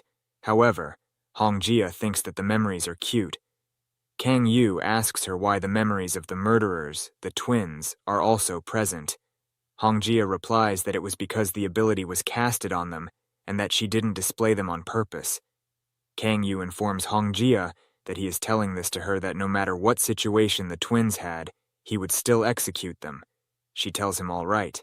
In the memories, there seems to be an auction for selling ability users. There are many people locked up in cages. Mile and Miel, who were just 6 years old, were also present there, locked up with chains in their necks. The ability user auction is an underworld auction below a fallen city, which was mainly opened for VIPs that like to collect rare ability users as a hobby. Mile and Miel were sold by their father to the auction. Among the most popular ability, it is one that belonged to the special type and the ones that have the ability to transform their bodies. However, the summoning type are the most common of the abilities, and so are sold for very cheap. This was the main reason why Mile and Miel hid their special type ability, which in turn caused them to not be bought for a long time. They were soon approached by a man who let the cage open, informing the twins that there is someone who would want to buy the twins. The lady standing beside the man comments that, "So these are the kids that can summon an angel and a demon." The man asks the women if there was a reason why she would want to buy the twins. He informs her that he is asking as there is a no-refund policy. She replies with an evil smile that she was just curious that what would the result if a demon and an angel mated together. The twins were confused, however. The lady continues looking at them, telling them she guesses they still don't know as they are young, but soon they would find out what she meant. A loud sound seems to grab the lady and the man's attention. A huge blast appears which penetrated through the ceiling. It was such a huge that the entire place was almost in ruins. A protective barrier seems to protect all the people, including the lady and the man, as well as Miel and Miel. Miel asks Miel if she is all right. Both of them look at the sky, and a guy rolling his mustache appears floating in the air, with a girl with bunny ears floating beside him. The lady with the bunny ears is Lipus, Mago's assistant. She complained to Mago that what kind of class was that, as how is she supposed to catch up with him? He lets her know that if she works hard, she would be able to do that, as didn't he tell her that imaginations is always important for a summoning type ability? She replies that it is, but he is teaching way too fast. Mago asks her if she had completed the task he assigned to her. She replies that yes, she did. She transported all the people who participated in the auction and released everyone that was captured. He asks her that should they then look for another class, when she replies that what kind of class, as how is she supposed to summon such a huge meteor? Someone calls them out and they look below to the ground. Miel and Miel are standing holding each other together, as Miel asks Mago if he could bring them together with him. He tells him that since Mago is also a summoning type ability user, and they are summoning type ability users as well. Lepus tells them that he couldn't, as he promised to only take her as his apprentice. Mago corrects her by telling her that he never made such a promise. Mago asks them to showcase their ability. Miel summons an angel while Miel summons a demon. Lipus comments that their summons are quite strange for young children their age, as most of the summoned dogs are toys. Mago wonders that it is strange and that they pique his interest. With open arms, he tells him that he would teach them both magic. 3 years have passed by, and Mago taught Miel and Miel to use summoning magic. He talks to them, informing them that imagination is the most important factor for a summoning type ability. He tells them that the image they create in their mind would appear via their ability. He concludes that Miel, who could summon an angel, must have remembered their mother who protected everyone when they were younger. Meanwhile, Miel, who summons a demon, was probably influenced by their father, who always abuses everyone. He lets them know that if they are able to see the world in a wide perspective, they would be able to summon various things. He continues as he tells them, it is also all right to be interested in just one thing, just like Lipus. He talks to them, telling them that he is curious what direction the twins will head in. They tell him that they are interested in heaven and hell. This catches both Lipus and Mago off guard. Lipus comments that it is so unlikely for kids to think about that. They reply that their mother told this to them before she passed away, that a kind person would go to heaven and an evil person would go to hell. And these were the words they held on for support for. The twins talk simultaneously, informing Mago that they want to make the world right, where kind people go to heaven and evil people go to hell. Mago taps his hand on their heads, telling them that he is sure the two would be able to do that, because the twins are kinder than everyone else. Suddenly one day, Mago hears a voice by calling him out. It was Lepus who came to inform him about the Hero Association, who needed Mago's help. Mago seems frustrated by the fact that the organization ignored his proposal, and now they want his help. Lepus replies that Asuede had appeared in Finland. Mago asks her to repeat herself as the equality needed to be mobilized immediately, and asks what they are doing. Lepus replies that she has no idea either. Mago holds his head and utters, "Seriously." He asks Lepus to bring Mael and Miel to him. Mael and Miel ask Mago that why is he leaving, and Mael hugs him, crying, asking him to not leave. Miel asks Mago that when would he be back, to which he replies that it is going to take at least a few years, as the opponent they are facing is strong. Miel asks him that can't they just go with him, to which he tells them that the opponent is too dangerous, and that is the reason why he can't let the two follow him. Mael cries her eyes out, telling Mago that she doesn't want him to leave because she doesn't want to be thrown away again. Lepus is shocked by their choice of words, and asks that what do they mean by thrown away, as they are not objects. Mago looks at them, and tells them that he will bestow them with his farewell gift. He tells them that his ability symbol is on their clothes, therefore if they go to a shelter, the people will look after them. He smiles and tells them that he will meet them again someday, and until then they should grow up as kind people. However, after Mael and Miel separated from Mago, they didn't head towards the shelter out of fear of meeting new people and isolated themselves on a remote island to strengthen their abilities. They thought to themselves that what kind of abilities should they have to grow up as kind individuals until they meet Mago again. They think to themselves asking what is good and what is evil, and what would they need to do with their abilities. Just like 2 years have passed by, Miel and Miel have now finally decided what is good and what is evil by their own standards. They traveled back to their hometown and created a hereafter with heaven and hell as they had imagined, called Utopia. Within a single month, Miel and Miel were able to transform their hometown into their own version of Utopia. Miel and Miel had summoned angel and demon troops that monitored the people in their hometown. The troops monitored them for a month, and then categorized them into people who are going to heaven or hell. The standards that were set by them were the things their mother had told them not to do when they were young. Some of these standards included to not steal, not throw garbage in the floor, to be quiet in public places, to not lie, to not quarrel with friends, and so on. Since they were young, those ideas were too simple and childlike. They were ideas that were scary because they were simple. Even people who had passed their standards would be killed. Miel approaches a mom and son duo as he tells them that they have lived a kind life. The mother begs Miel to let them go. Miel responds that they are not going to die, so therefore they should not be afraid. He adds that they will be dreaming a happy dream in heaven for eternity. The news of Utopia that wasn't right had spread and reached the ears of the Hero Association. The chairman of the Hero Association, Utority, starts the meeting. He asks them that are these all the members that are coming, as there only seem to be 3 people sitting, excluding the chairman. Banjo, a third-tier hero, informs the chairman that she guesses all the other members are on holiday or on something important. The other hero, named Kusta, asks the chairman to just get to the point already, as he guesses that there is a case that is interesting enough. The 2 heroes are disappointed because there are only B1 cases and not B2 cases. B1 cases refer to Basement 1 cases, and B2 cases refer to Basement 2 cases. Kusta talks about the matter that there are only B1 cases, and that no one would pay attention to these, and asks why there are no B2 cases. Banjo comments that if she wants to increase her tier, she would need to deal with B2 cases, not B1. The chairman replies to Banjo that there is a B3 case, and asks if she would want to go for it. Banjo replies that it is not that efficient to do something that is that difficult. However, she asks the chairman why a village takeover case from a small countryside village appearing in B1, as it doesn't seem like it will help her gain points. The chairman replies that the 2 children had already been categorized as B1 villains, therefore he put them in. Kutsa asks the chairman about their age, and he replies that they are around 10 years old.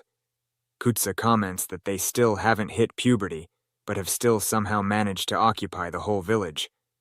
Banjo comments that by the time they are that old, they would become B2 or B3 villains. Kusta asks if they should release them so that they can take them later on, but the chairman replies that it would take too long as that will take longer than 5 years. The chairman adds that there is something to note, as the twins are the apprentices of Mago. Kusta is confused when he hears Mago and Banjo comments that she understands it now and asks if they should let Mago deal with them. Kutsa replies that Mago had gone to Finland to deal with Aswede. Banjo responds that they can ask Mago to go after he is done in Finland. However, a lady interrupts their conversation and asks the chairman if she could go. Her name is Cthu, who is also a summoner and a Tier 3 hero. Cthu arrives at the place on her bike just as the sun was setting. She removes her helmet and is amazed by the sight. Mile and Miel look through the circular globe that acts like a CCTV camera. Mile informs Miel that they have got an intruder. Cthu opens her phone's selfie camera and poses for the video as she asks herself that are they in the special category, brainwashed, or did the twins just make them sleep? She was talking about the angel and the demon. She continues that they don't look like they are dead and thinks to herself what it could really be. Cthu glances back, and it turned out Mile and Miel have already switched places with the angel and the demon. Miel asks them why she came, and Cthu seems to be surprised and impressed. She walks towards them and tells them that she guesses that the people in special category have a lot of convenient abilities. She asks them if they can do more tricks similar to the one where they switched places. Miel asks Cthu to answer their question. Ignoring their words, Cthu asks them if Mago knows that they are in the special category, as he only takes in apprentices that are summoners. Cthu concludes that they didn't tell them. Miel asks her who she is, and she removes her mask to show her evil smile as she informs them that she is their senior.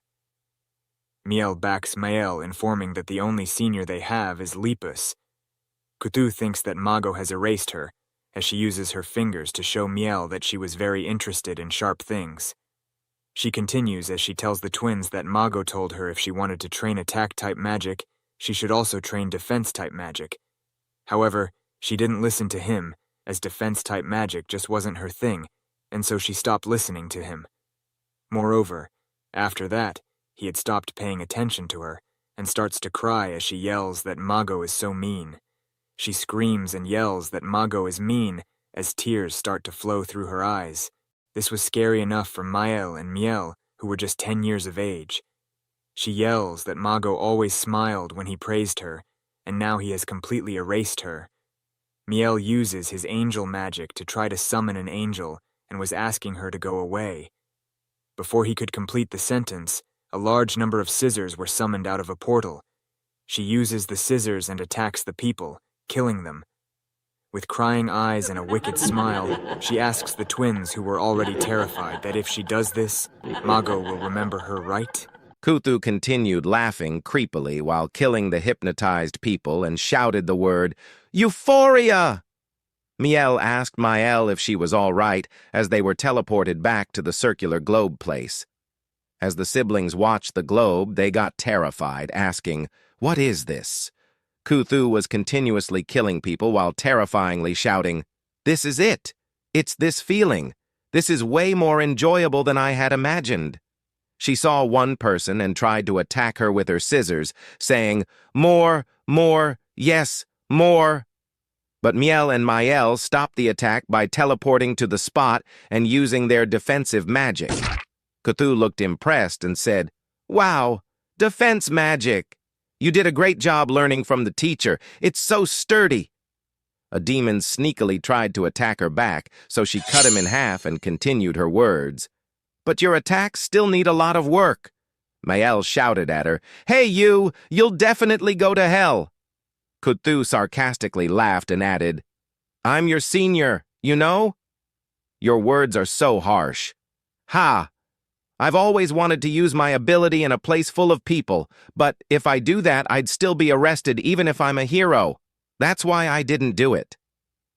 But you guys prepared the table for me like this. Thank you for fulfilling my wish." She then started summoning something while crazily saying, "Yes, right here and now. I think I can summon it." She pushed her power's limits and summoned a giant scissor. Then she smiled with her bloody face and added, "Ha! I did it! Actually, the power of imagination is the most important to a summoner." The experience and feeling Kuthu got from killing numerous people had invoked an even greater imagination and strengthened her ability. Kuthu looked at her summoning and said, "Ah, I haven't been able to summon anything this big before. So big, so cool. This is thanks to both of you. And now then, goodbye." But before she could attack, she was eaten by a large demon lizard. Because Mael went through the same thing too, Mael saw Kuthu as a horrifying demon, and her ability was strengthened as well. She then looked at Miel and asked him if she just killed a person. Miel hugged her and assured her that what she killed wasn't a human, it was a demon.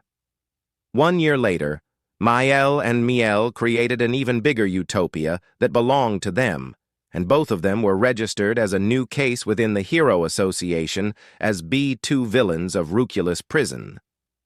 We now see Mago watching them on the screen while sitting in the Hero Association and Authority telling him that he heard those siblings are his apprentices.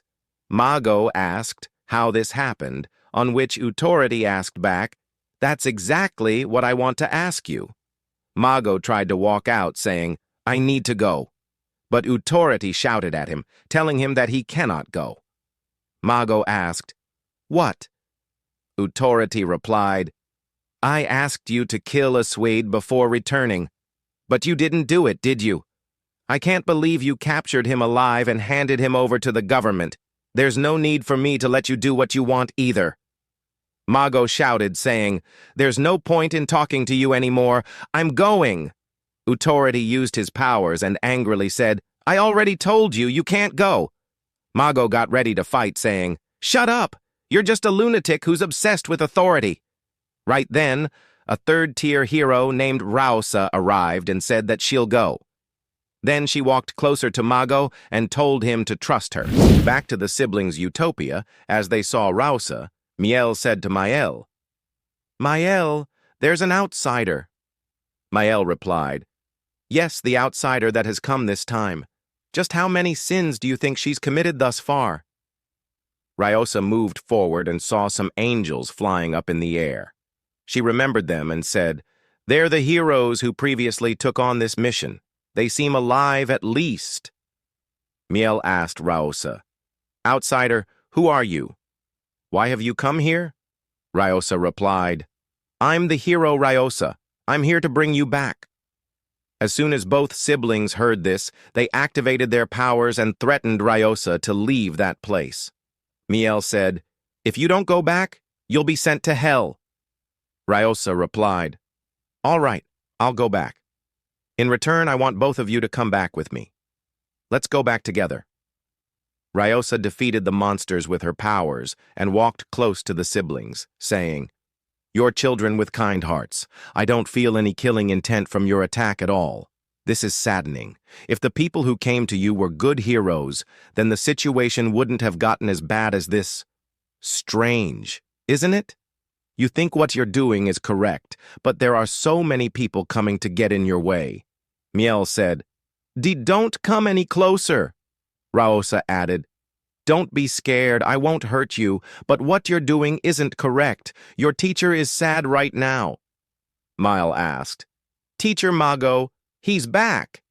Miel said to her, "Mel, don't believe those lies." Rausa intervened, saying, "I'm not lying." She forwarded her hand while smiling and saying, "Release your ability and come back." "Time to go to your teacher," Rausa said, and Miel and Mael felt an unfathomable warmth from her. As she was about to take them back, she saw Mago standing behind her. "I knew that you'd follow me," she said to him. Both siblings ran towards Mago, and he hugged them. Miel, crying, said, "Teacher, we actually had abilities that belonged to the special type. Our mother asked us to keep that fact hidden from other people. You only take summoners as apprentices, right?" "Sorry for lying." Mago asked him, "Miel, I only take summoners as apprentices. Who told you that? Miel replied, a hero known as Kutu said she was your apprentice. Mago asked, huh, my apprentice? Then he said, Miel, I've never taken anyone else other than you, Miel, and Lipus. I've only met her at the association once and gave her a piece of advice. Here, they reunited after 3 years. They shared what happened over those 3 years with each other. The two of them shared how they worked to grow up as good children and how other people didn't understand their efforts. Miel and Miel still don't understand that even now. Rausa asked Mago if he was done talking with them, on which Mago replied, Rausa, can you entrust them to me? Even though they didn't kill anyone in the village, they still held thousands of people hostage and also killed a hero. It'd be hard for them to avoid the death penalty in court. They simply strayed from the right path because they were young. They've released their abilities as well. If you entrust them to me, I'll help them to understand what was wrong about what they did. Rausa replied, I can't do that. Mago said, Rausa, you said they're just young children? Rausa remembered Utoriti and said, with the law which Utoriti changed to allow for the execution of underage children either, but the law is the law. Also, the job of a hero isn't to rehabilitate criminals. But I felt what you felt too. There are too many problems with this world right now. So, Mago, will you please work with me from now on? Mago asked. But what has that got to do with the two of them? Rausa replied that this will change the world. Mago added that he has a condition. Please don't let the siblings die until they become adults. Please allow me to use my abilities on them. Rausa agreed, so he used his abilities on the siblings while chanting, until they become adults, so that none of them die. We'll change the world before they become adults. Back at Gang Yu, Hong Jia was calling his name, standing in front of him. Gang Yu remembered Rausa meeting with him and saying, Seo Gang Yu, I heard so much about you from Gang Ho. Will you change the world with me? Gang Yu stood up and looked at the siblings who were protected by Mago's ability. Miel said to Gang Yu, we simply judge people based on our rules. Isn't the law also rules made by the people of this world? What's the difference between you and us? Hong Jia told Gang Yu. Gang Yu, me and Gang Ho were entrusted with the intensive rehabilitation of these two children. I'm not saying that they did nothing wrong. They need to first understand what they did wrong. Gang Yu trapped her in a red cocoon with his ability and proceeded to attack the siblings. Both kids got scared and started begging for their lives. Miel said, please spare our lives, please, please.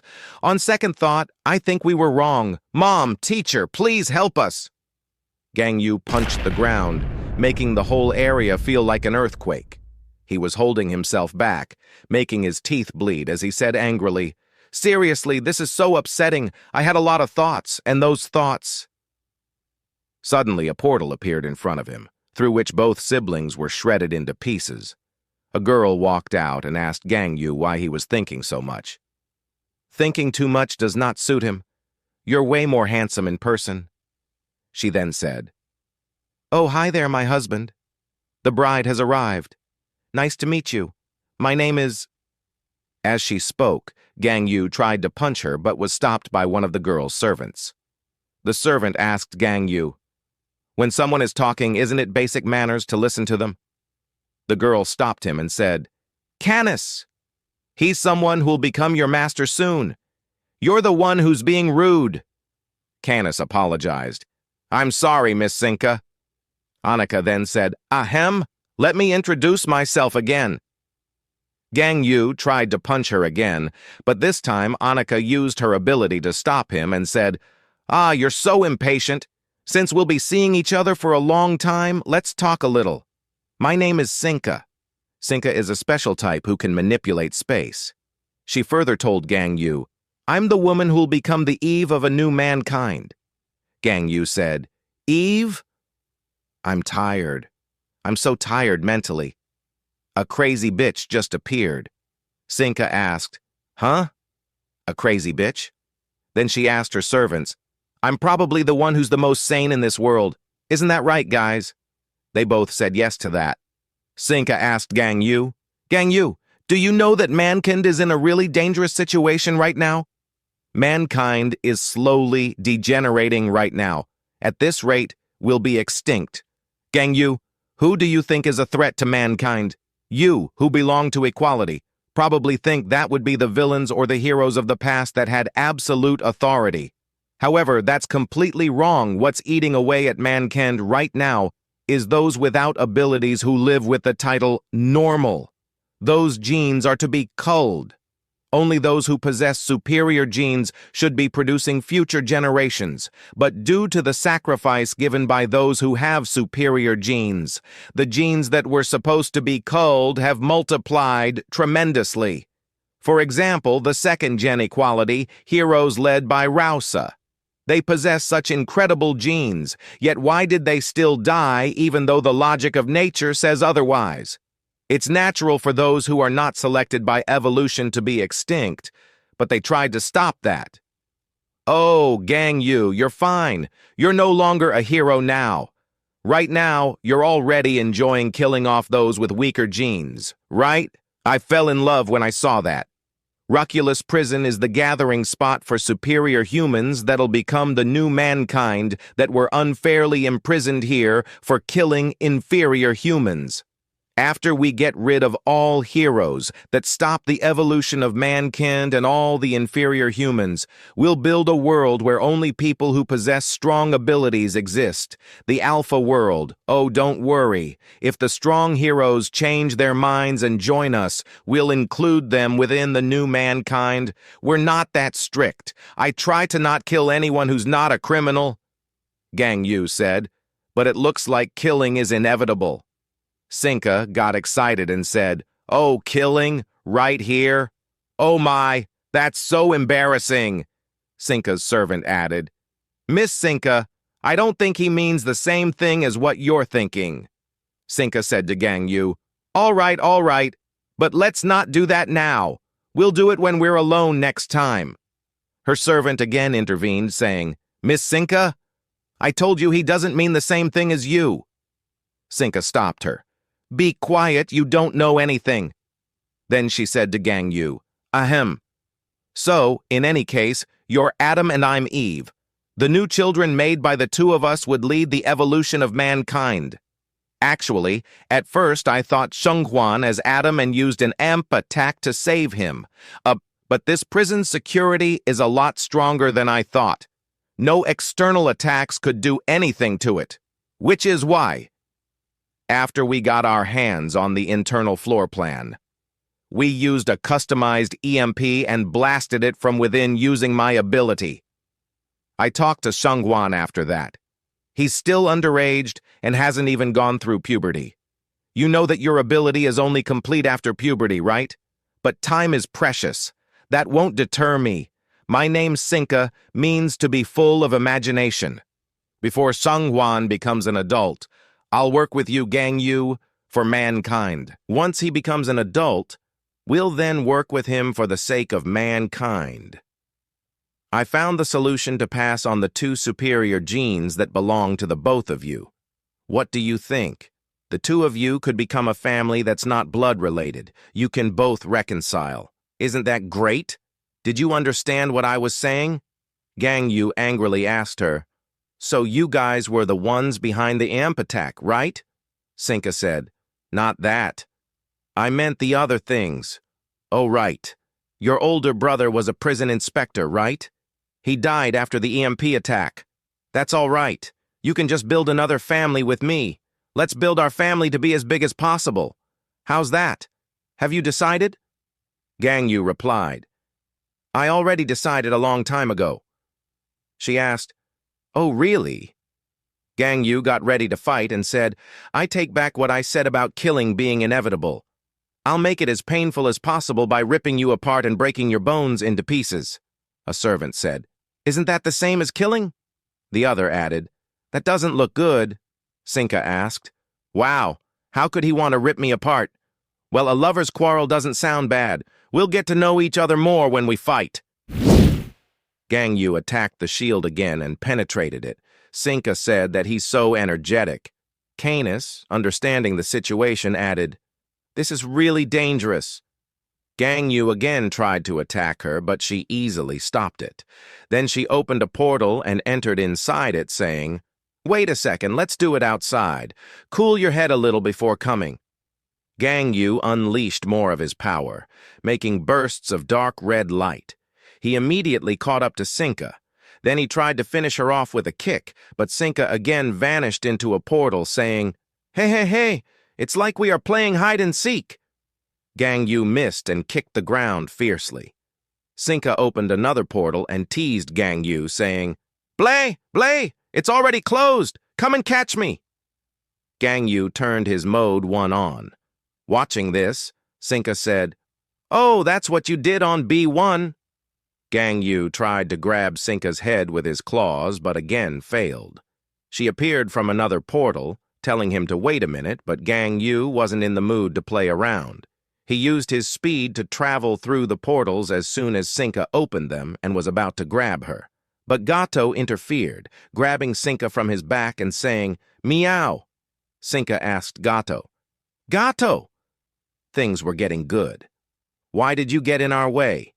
Gato said, "Miss Sinka, you would have died if he had gotten you." Gang Yu grabbed Gato and smashed her on the ground, reducing her to just blood and ashes. But shockingly, she was right beside Sinka inside the portal, saying, "See, I told you. You would have died if he had gotten you." Then she asked, "What are you going to do about the life I just lost?" Canis asked Sinka for orders. Gang Yu was still mad and saying, "It's such a pity." Gato asked Sinka again, "What about the life I lost?" Sinka ignored that and said, "Those genes are so precious. Why does it have to come down to this?" Gang Yu turned his mode 5 on, so Sinka took things seriously and opened multiple dimensions of jail doors, freeing all the high-level villains. Sinka said to Gang Yu while crying, "Say hi to them. They're the new mankind, and they will be in charge of mankind from now on." The B3 criminals got out first, in which Aswadi, the summoner type, appeared and said, "I can't believe Mago is dead. I should have been the one to do it." Ho, the physical type, got out and added, "Who will be the one to tame me?" An old villain named Freya Tua, a physical type, got out and said, "Is an old man like me needed?" Pekinu, a special type girl, was thinking, "I'm so scared. I'm so scared." Now the Vidi, special type, appeared, saying, "A hero that wears a corrections officer's uniform. I think I'm getting some inspiration." Mores, special type, appeared too, saying, "Rude bastard, smoke only in smoking areas."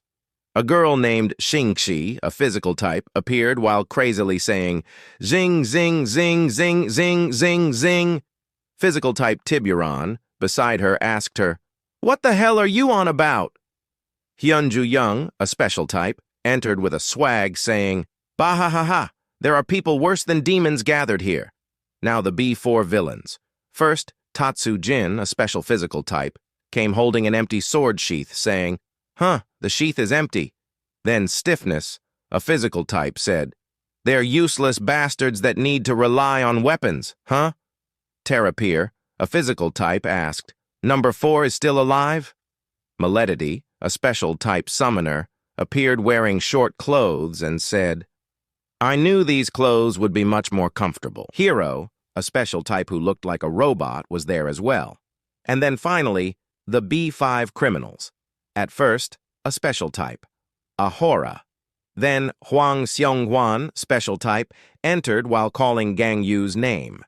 Gang Yu got serious watching all this, so he turned on his mode 0, making his whole body engulfed with red ability power as he looked like the devil himself. Huang got excited and said, "Hey, let's play together again." Gang Yu's power-up came with a terrifying roar.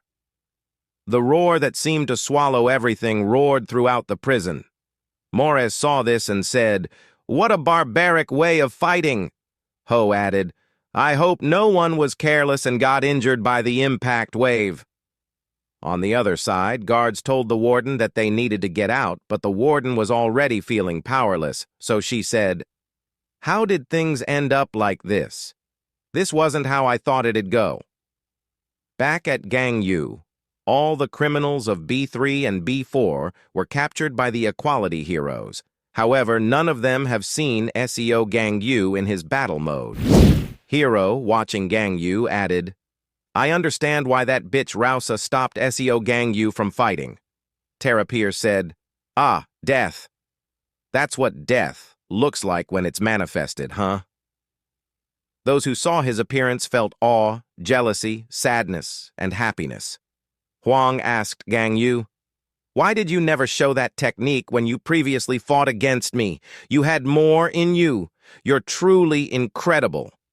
Gang Yu punched him, but he stopped the punch, which made his mouth bleed, and he said, "You have a lot more up your sleeves, don't you?"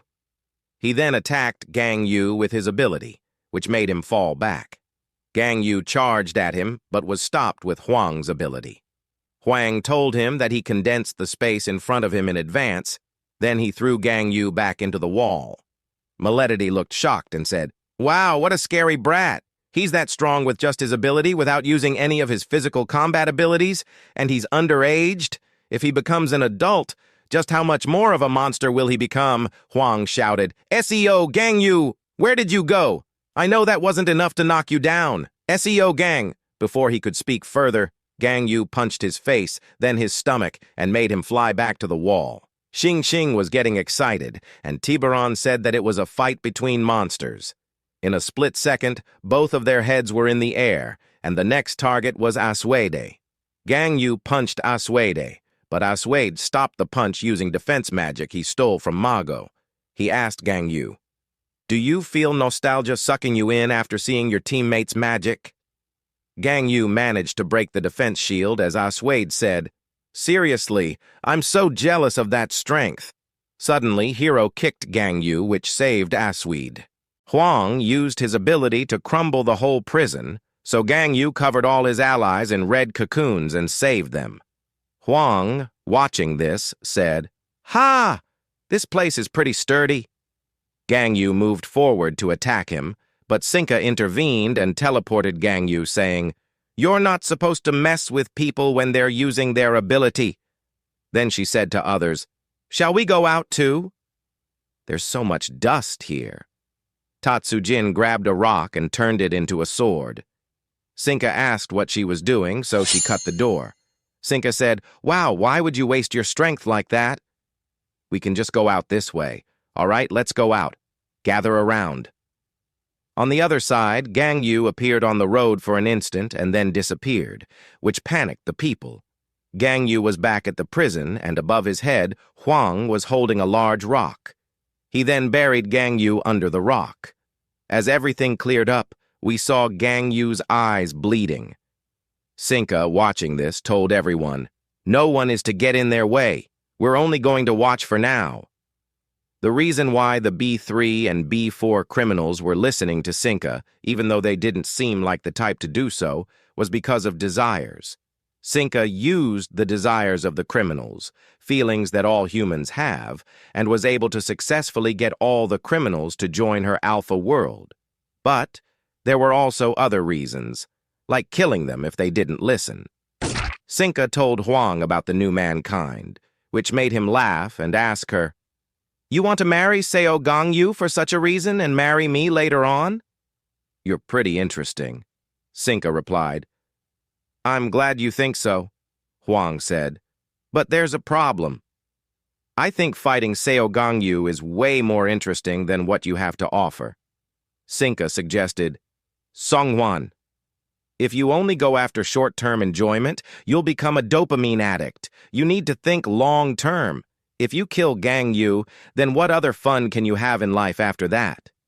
Huang replied, "It's all right. I'll probably die in the end.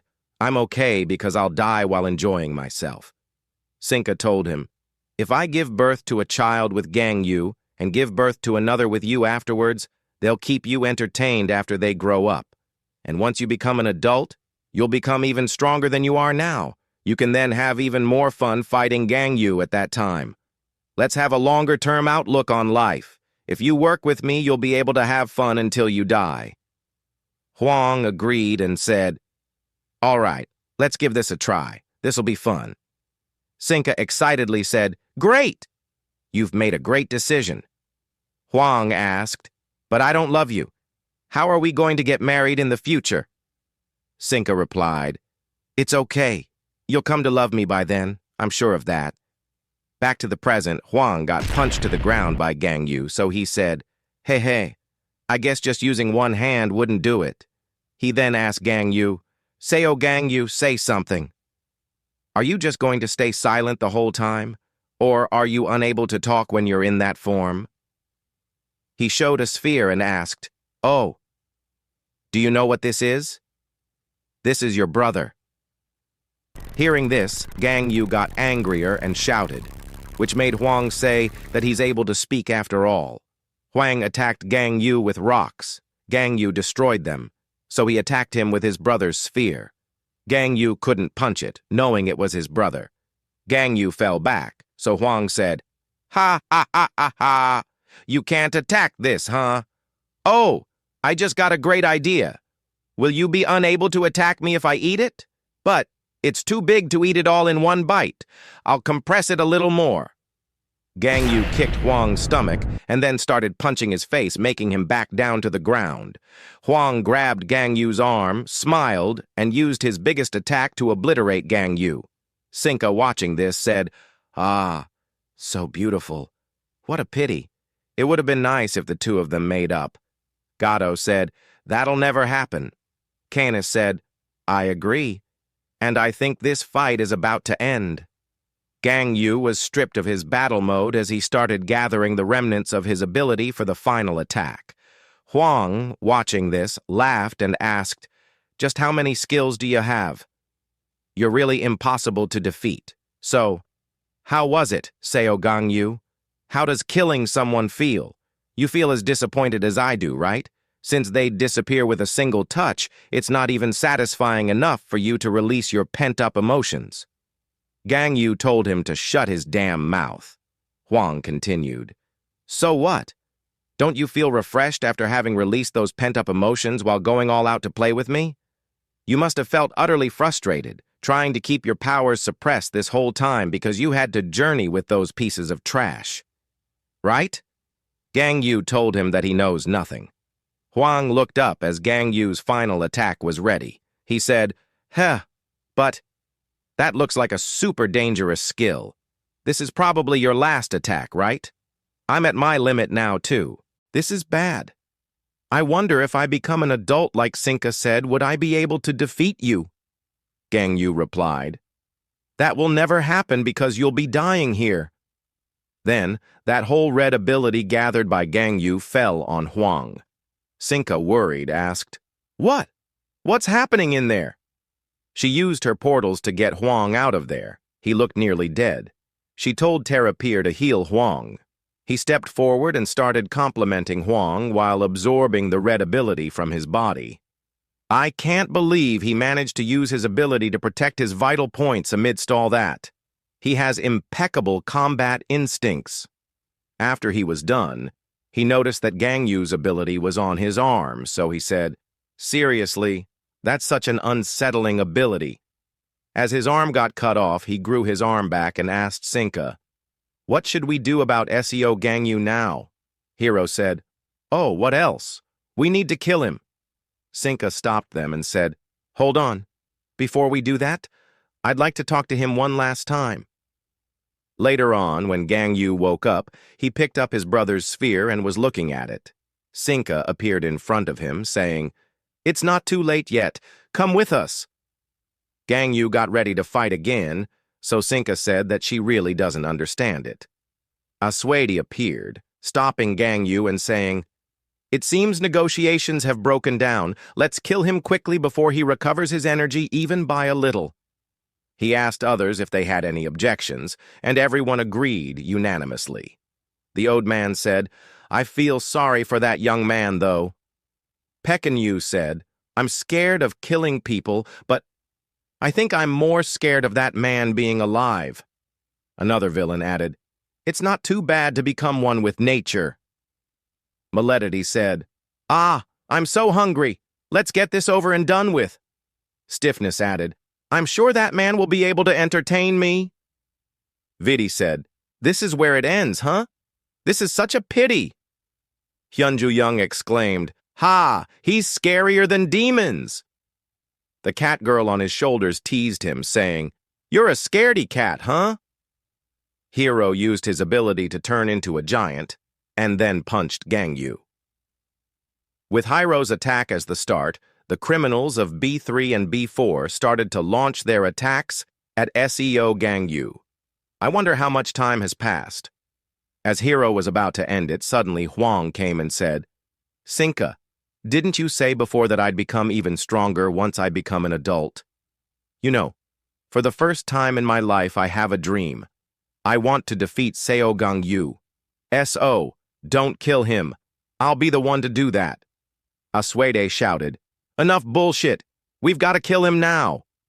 Sinka told everyone to back off, as everyone had promised to listen to her.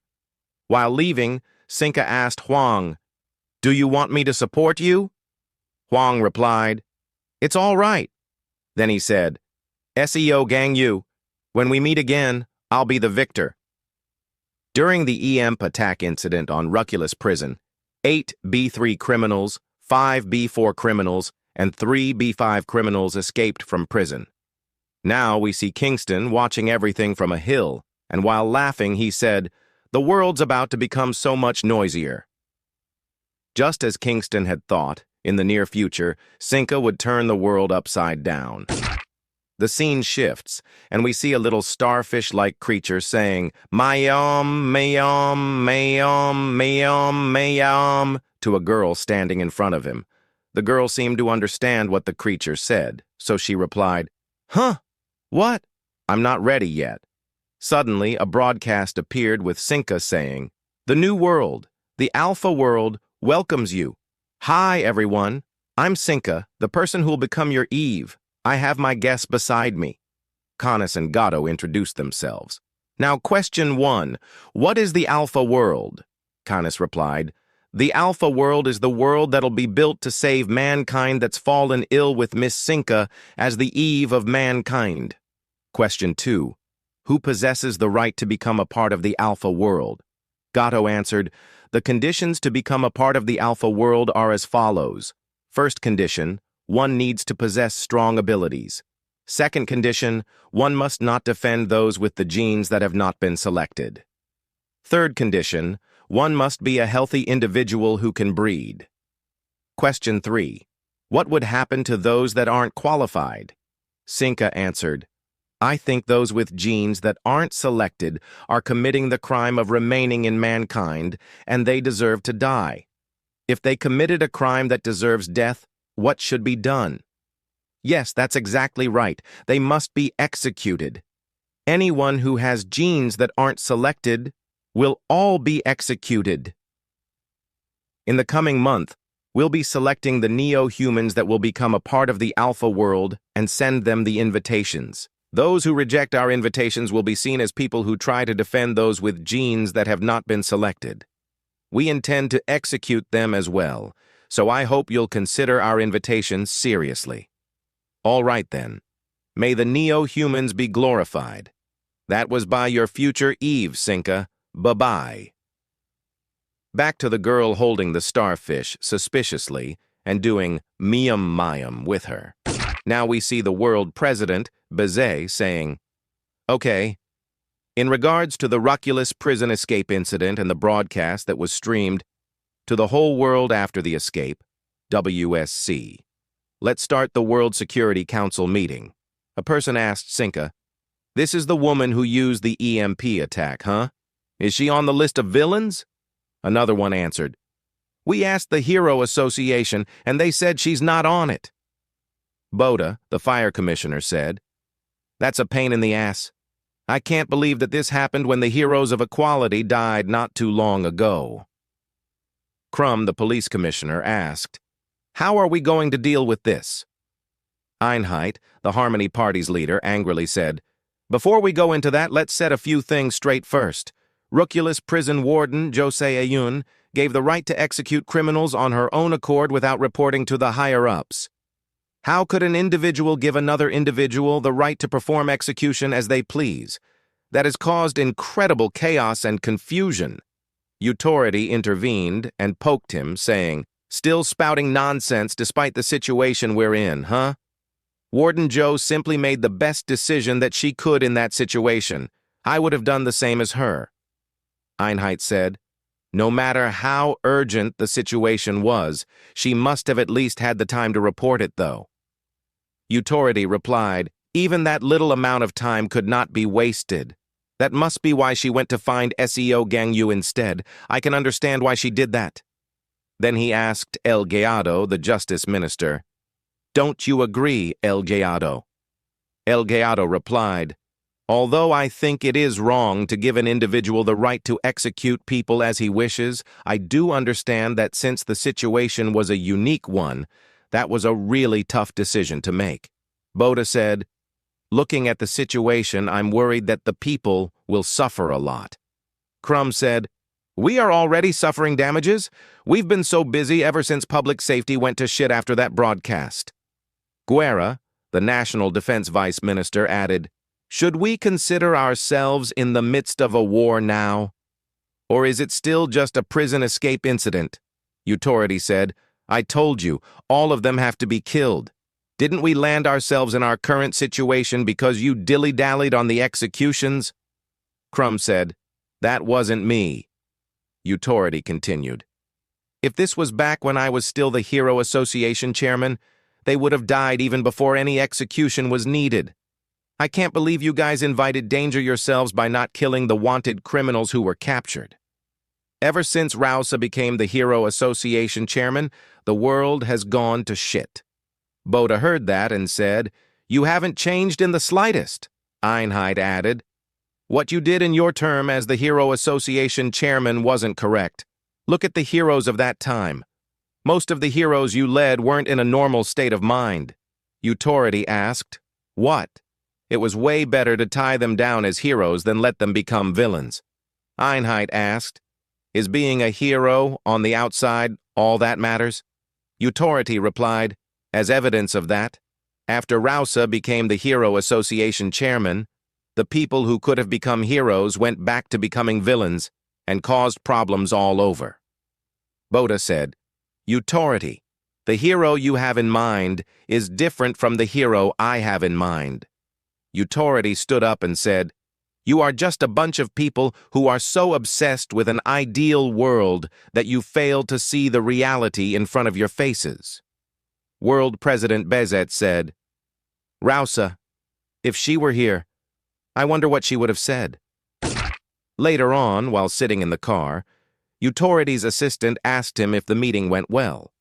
He replied, "Not at all. They're so frustrating. I don't see why there's so much to talk about. We just need to kill all of them and be done with it. This is all the fault of that bitch, Rausa." The assistant asked, "What do you intend to do from now on?" He replied, "After Rausa became the Hero Association chairman, the members of the WSC, those in favor of correction, the Harmony Party, Fire Commissioner, National Defense Vice Minister, Hero Association Chairman, those in favor of punishment, World Party, Police Commissioner, and the Neutral Party, the Justice Minister. It was 4 of them against the 2 of us. That's why our opinions are always ignored. Even the current president leans more towards Rausa's side. But now that the Hero Association chairman position is vacant, we just need to put one of our people there.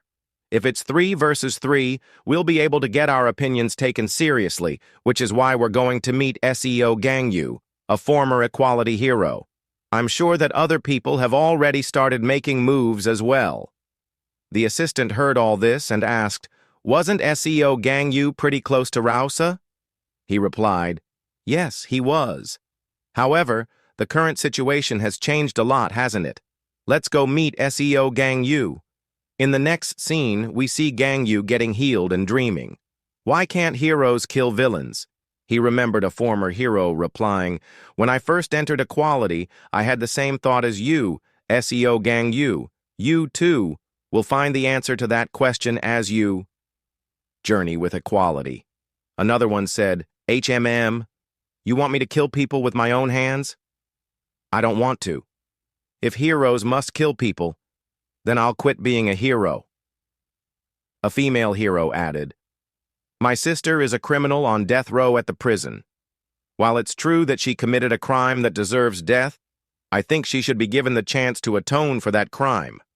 Mago then said, "Why can't heroes kill villains? How about we think of it in reverse? Why must heroes kill villains? Because they have no value when alive, or because they've given up on being human? Which humans have value when alive, and what does it mean to be human? That's tough. Let's think of this together." After this, Raosa said, "The job of a hero isn't to kill villains. Our job is to save everyone. From now on, save other people together with us. SEO Gang You, I'm sure you'll understand." Gang Yu, after remembering all that, asked himself why everyone left without telling him the answer. Then he remembered Hong Jie's saying, "A prison inspector's job is to rehabilitate criminals. I'm not against the death penalty system, but as a prison inspector, I have a duty to tell the criminals what they've done wrong before they're executed."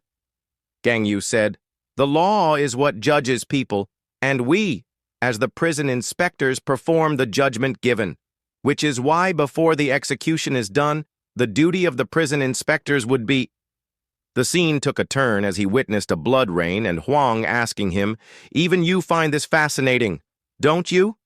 Since everyone's still saying this kind of frustrating bullshit after everything that's happened, right?" Suddenly he woke up, and Lipus, who was already present there, asked him, "SEO Gang You, you've woken up. Are you all right?" "I'm sorry. I should have gone to help you. But even though I knew something had happened in the prison, I couldn't find out the details because the prison warden had hidden the fact that a riot had occurred." Gang Yu replied, "It's fine. You wouldn't have been able to help even if you had gone there." Lipus asked him, "Are you really okay? I heard about what you were tasked to do in the prison, the execution of the criminals." Gang Yu said, "Actually, I'm not okay at all. I should have killed all of them. I couldn't do it." He then asked, "Lipus, did you also come here to tell me that I shouldn't kill villains? If that's the case, then go back. I'm no longer a hero. I'm a prison inspector." Lipus said, "We need to form a new hero association and choose heroes for a new equality. Right now, I'm taking up the position of the Hero Association chairman temporarily, but with the impending changes, we need a hero that'll lead us. So we're thinking of choosing you, a hero of the former equality, to be the Hero Association chairman." Gang Yu added, "As I just said, I'm no longer a hero. The heroes should take care of what's needed for the heroes. As soon as I recover, I intend to go out and do what I must." Lipus walked forward, and they both heard Authority saying, "Hero SEO Gang Yu, what you've said is correct. Oh, you're now Prison Inspector SEO Gang Yu. You really went through a lot to execute the criminals by yourself. That said, you won't have to go through all that anymore. I'll soon become the Hero Association chairman, and I plan to involve heroes in the execution of criminals." Gang Yu asked, "What? Are you the representative of the World Party? What are you talking about?" Authority replied, "I'll be stepping down from that position soon so that I can participate in the election for the Hero Association chairman. I came here to talk to you and find out if you're interested in becoming the Hero Association chairman, but there's no need for that anymore. Let's just treat this as me visiting you and saying hi." He then left, saying, "I hope you'll recover and get discharged soon. Rabbit, I want you to watch what comes next." Lipus angrily asked him, "Do you think anyone would elect you?"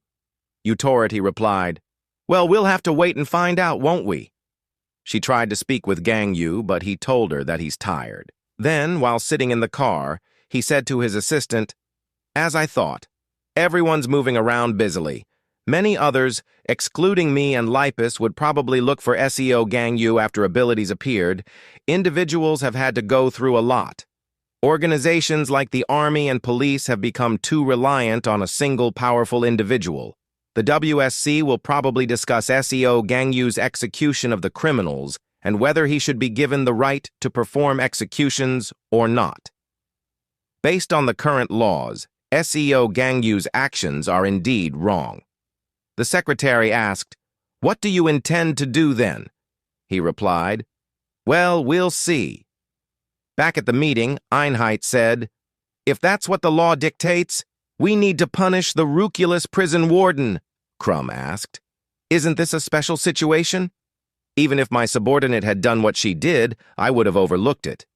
Einheit tried to speak. "In that case," Authority mocked him, saying, "Blah, blah, blah, you're not providing any information on what we could do or any solution. All you do is talk about ideal situations that are meaningless." Einheit said, "Ideal situations? I already suggested a solution." He then called the fire brigade, the army, and the police.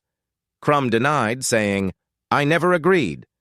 Einheit continued, "Including the Hero Association joining forces and capturing the criminals, will then subject them to the judgment of the law." Authority angrily asked, "That's your solution?"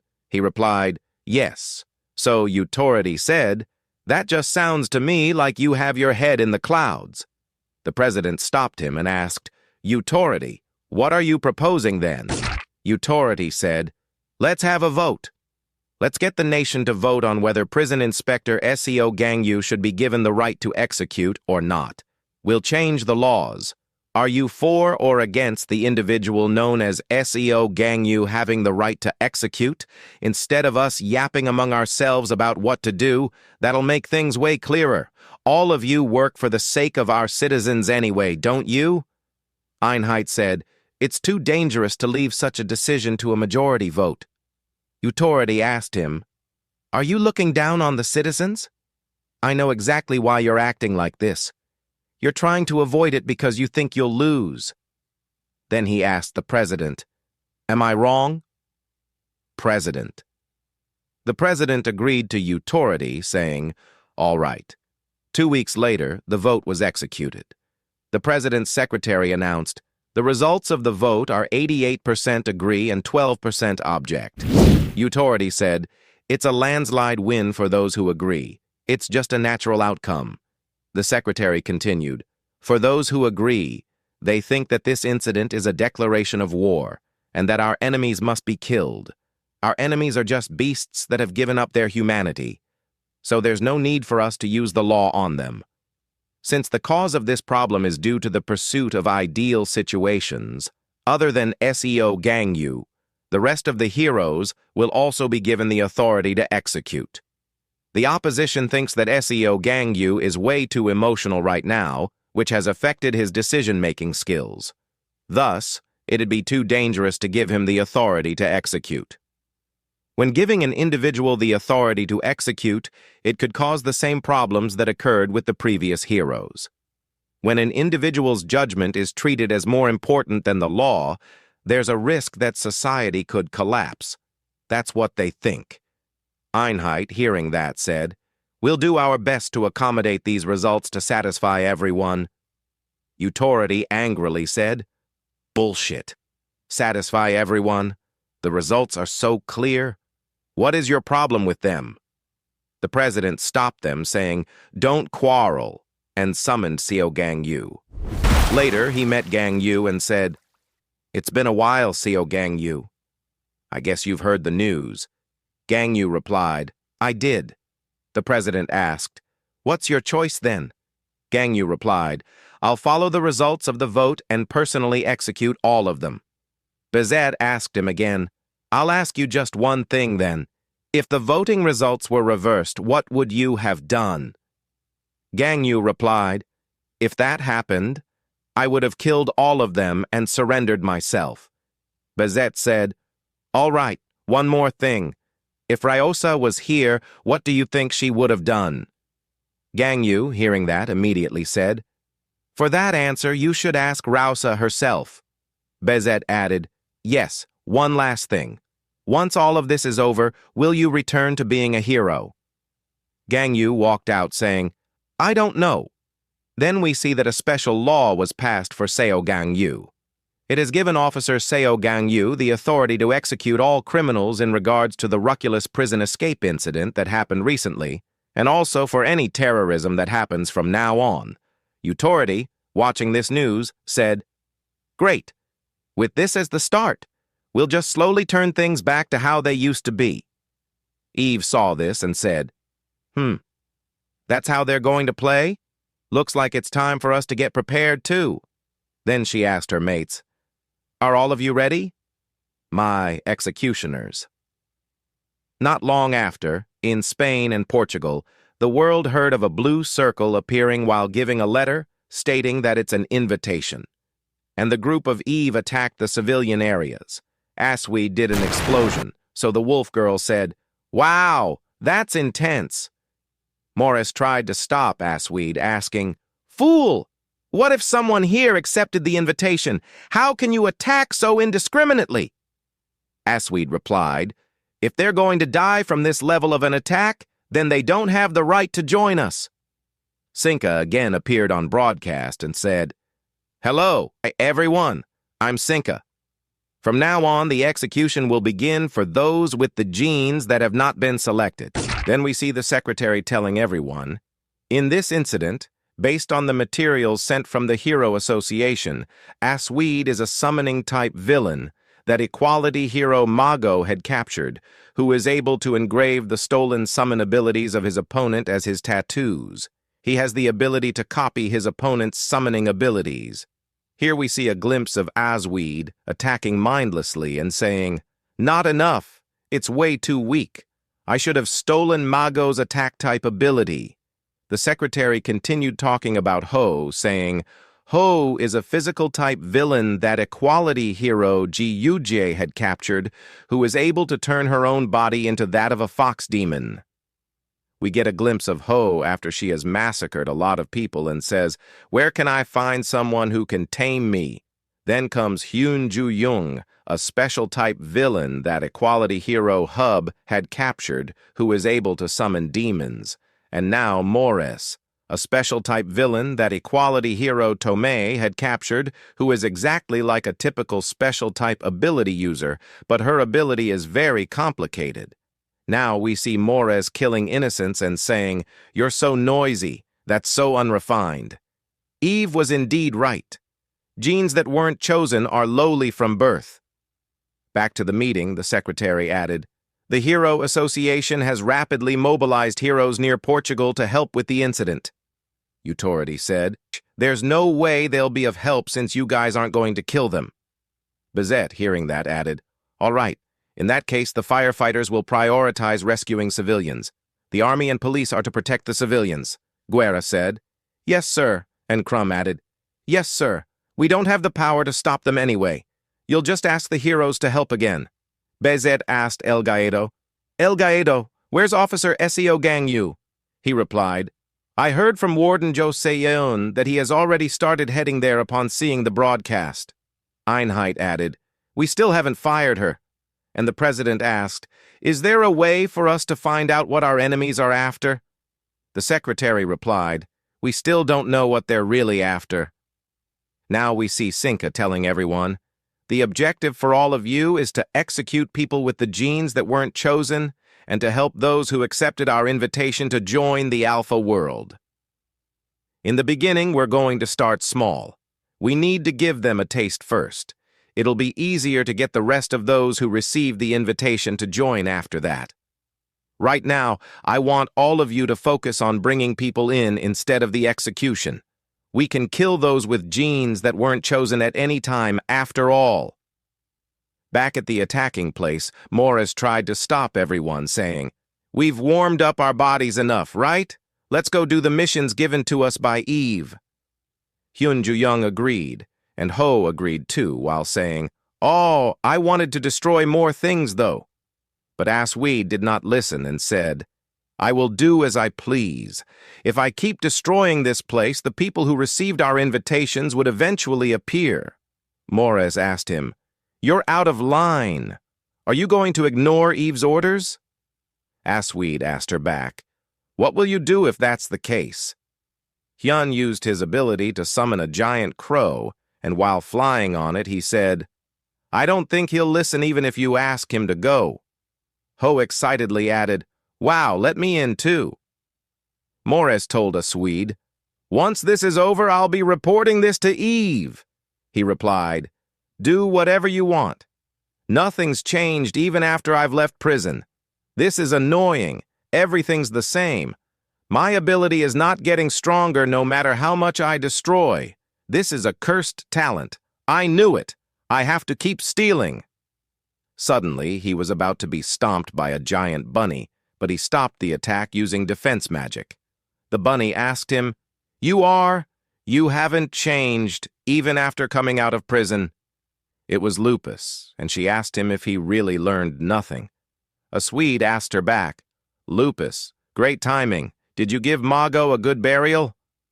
The scene shifted to Usbun Ability Academy, where a student raised his hand and said, Teacher, I'm scared. The teacher told him, Everyone, it's all right. No matter what happens, I'll protect you. Just follow me and let's go to the shelter.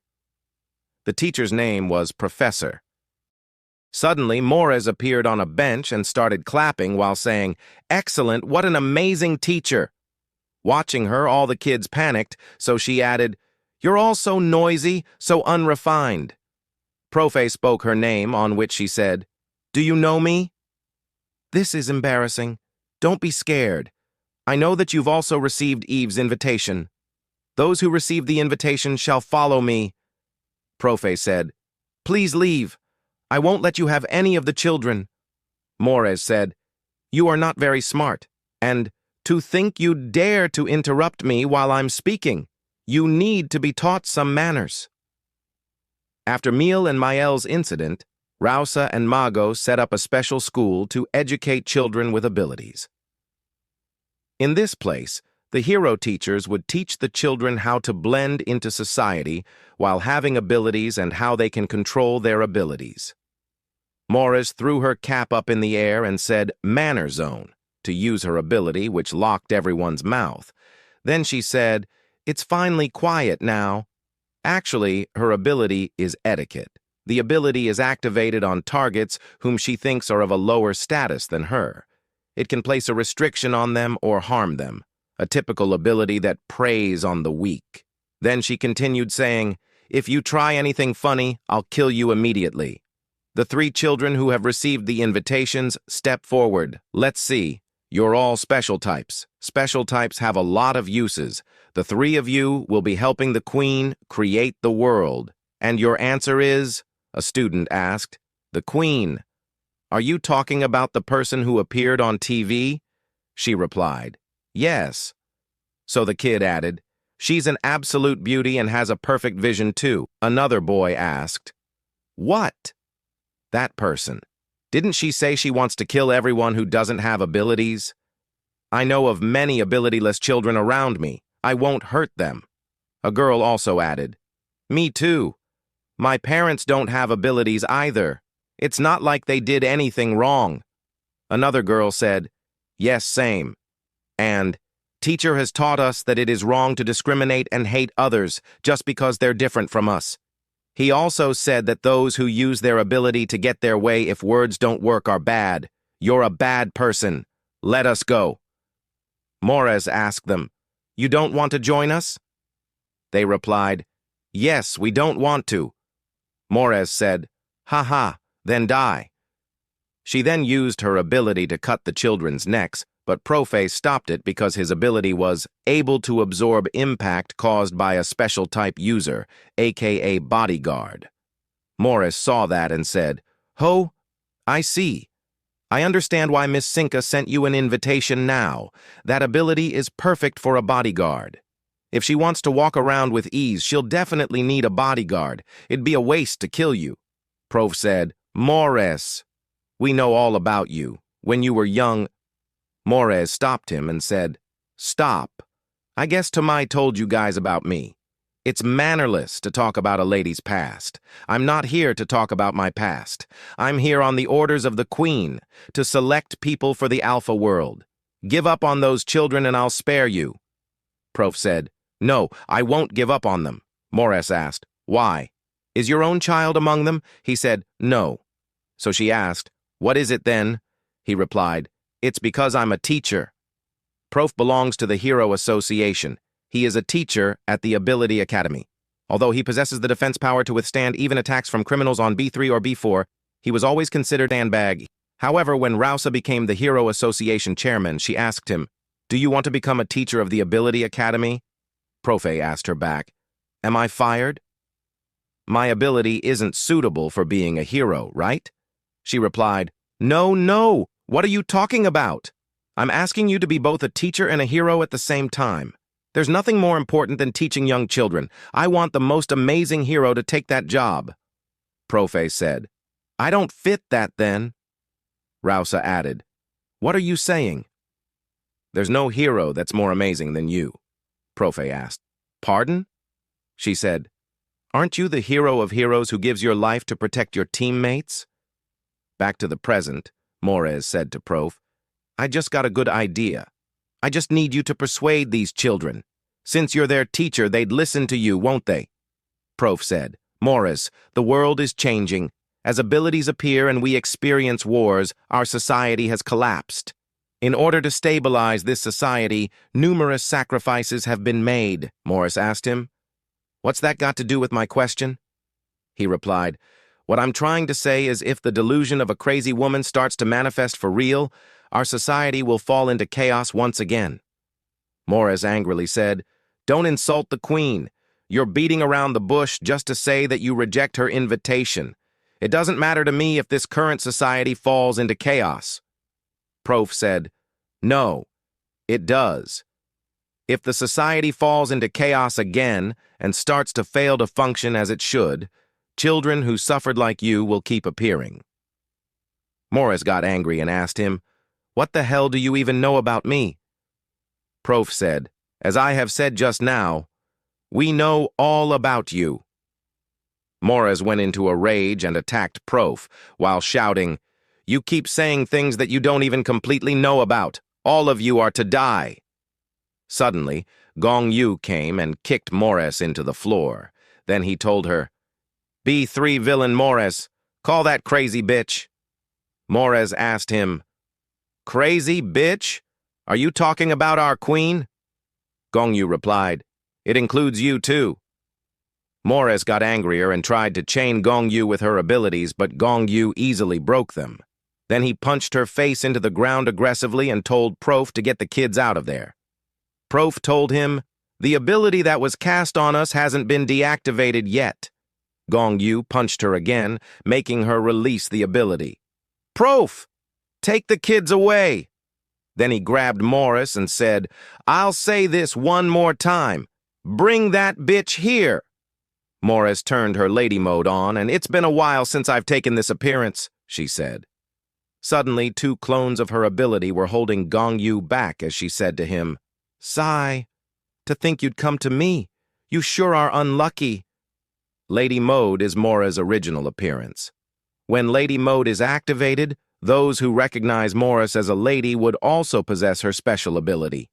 This, too, is the typical praise on the weak ability, which is why Morris didn't think that it would work against SEO Gangyu, who could rip apart even Sinka's dimension abilities. She simply wanted to buy time. Morris wanted to help the rest of the criminals complete Sinka's mission and return to her. She resolved in her heart to buy as much time as she could. Morris said, This will be where I die, and Gangyu added, Looks like you have no intention of bringing her here. Morris said to him, Cuckoo, I don't understand. If I were you and was chosen by our queen, I would be in tears. I can't believe you threw away such an opportunity. Gong Yu turned on his mode. Morris tried to stop him and thought, I must buy as much time as I can. Then she said, I know where the queen is. Gong Yu said, Nah, I don't need that information. I'll just find out that information by bringing your corpse to a psychometric ability user and asking them to look into it. Morez thought, I didn't think of that. It wouldn't matter even if I die here. Then she asked him, what will you do when you find her? Even if you go there, you must fight everyone. Do you think you can win? Not even the queen will spare your life this time. Then she pondered, I knew it. I have to commit suicide. I must die without leaving a trace. Right then, Sinka appeared through a portal and asked Gang Yu, you really wanted to meet me, huh? I guess you had a change of heart. Morez shouted, my queen! It's too dangerous here. Gang Yu turned his zero mode on, upon which Sinka said, wow, full power as soon as we meet. I guess you haven't changed your mind yet. But are you okay? Gang Yu said to her, I'll use every ounce of strength within me to kill you. She replied, ah, that's so scary, but why don't I feel upset? I really like how obsessed you are with me. Is this love? She then told Morez, Morez, I'll take care of things here. I want you to deal with those who refused our invitation. Before she could move properly, Gang Yu was able to land a punch, injuring her badly, but she got teleported to the other side. Profe told all the kids to get going after seeing her, and a little girl saw her and said that she's the one from the textbook. Gang Yu was releasing his ability in that area, which made Sinka say, wow, we're just getting started. Isn't this overkill? Gang Yu said, this place will be your grave. Sinka asked him, you must be in mode 0 to use this technique, huh? I think you're pushing yourself too hard. Sinka tried to redirect his ability at him using portals, but it didn't work. So she said, as expected, your ability doesn't work on you. Then she called Canis and Gato.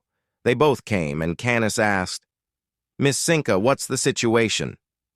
Gato looked up and said, we shouldn't have come out. Sinka asked, is this too difficult to deal with?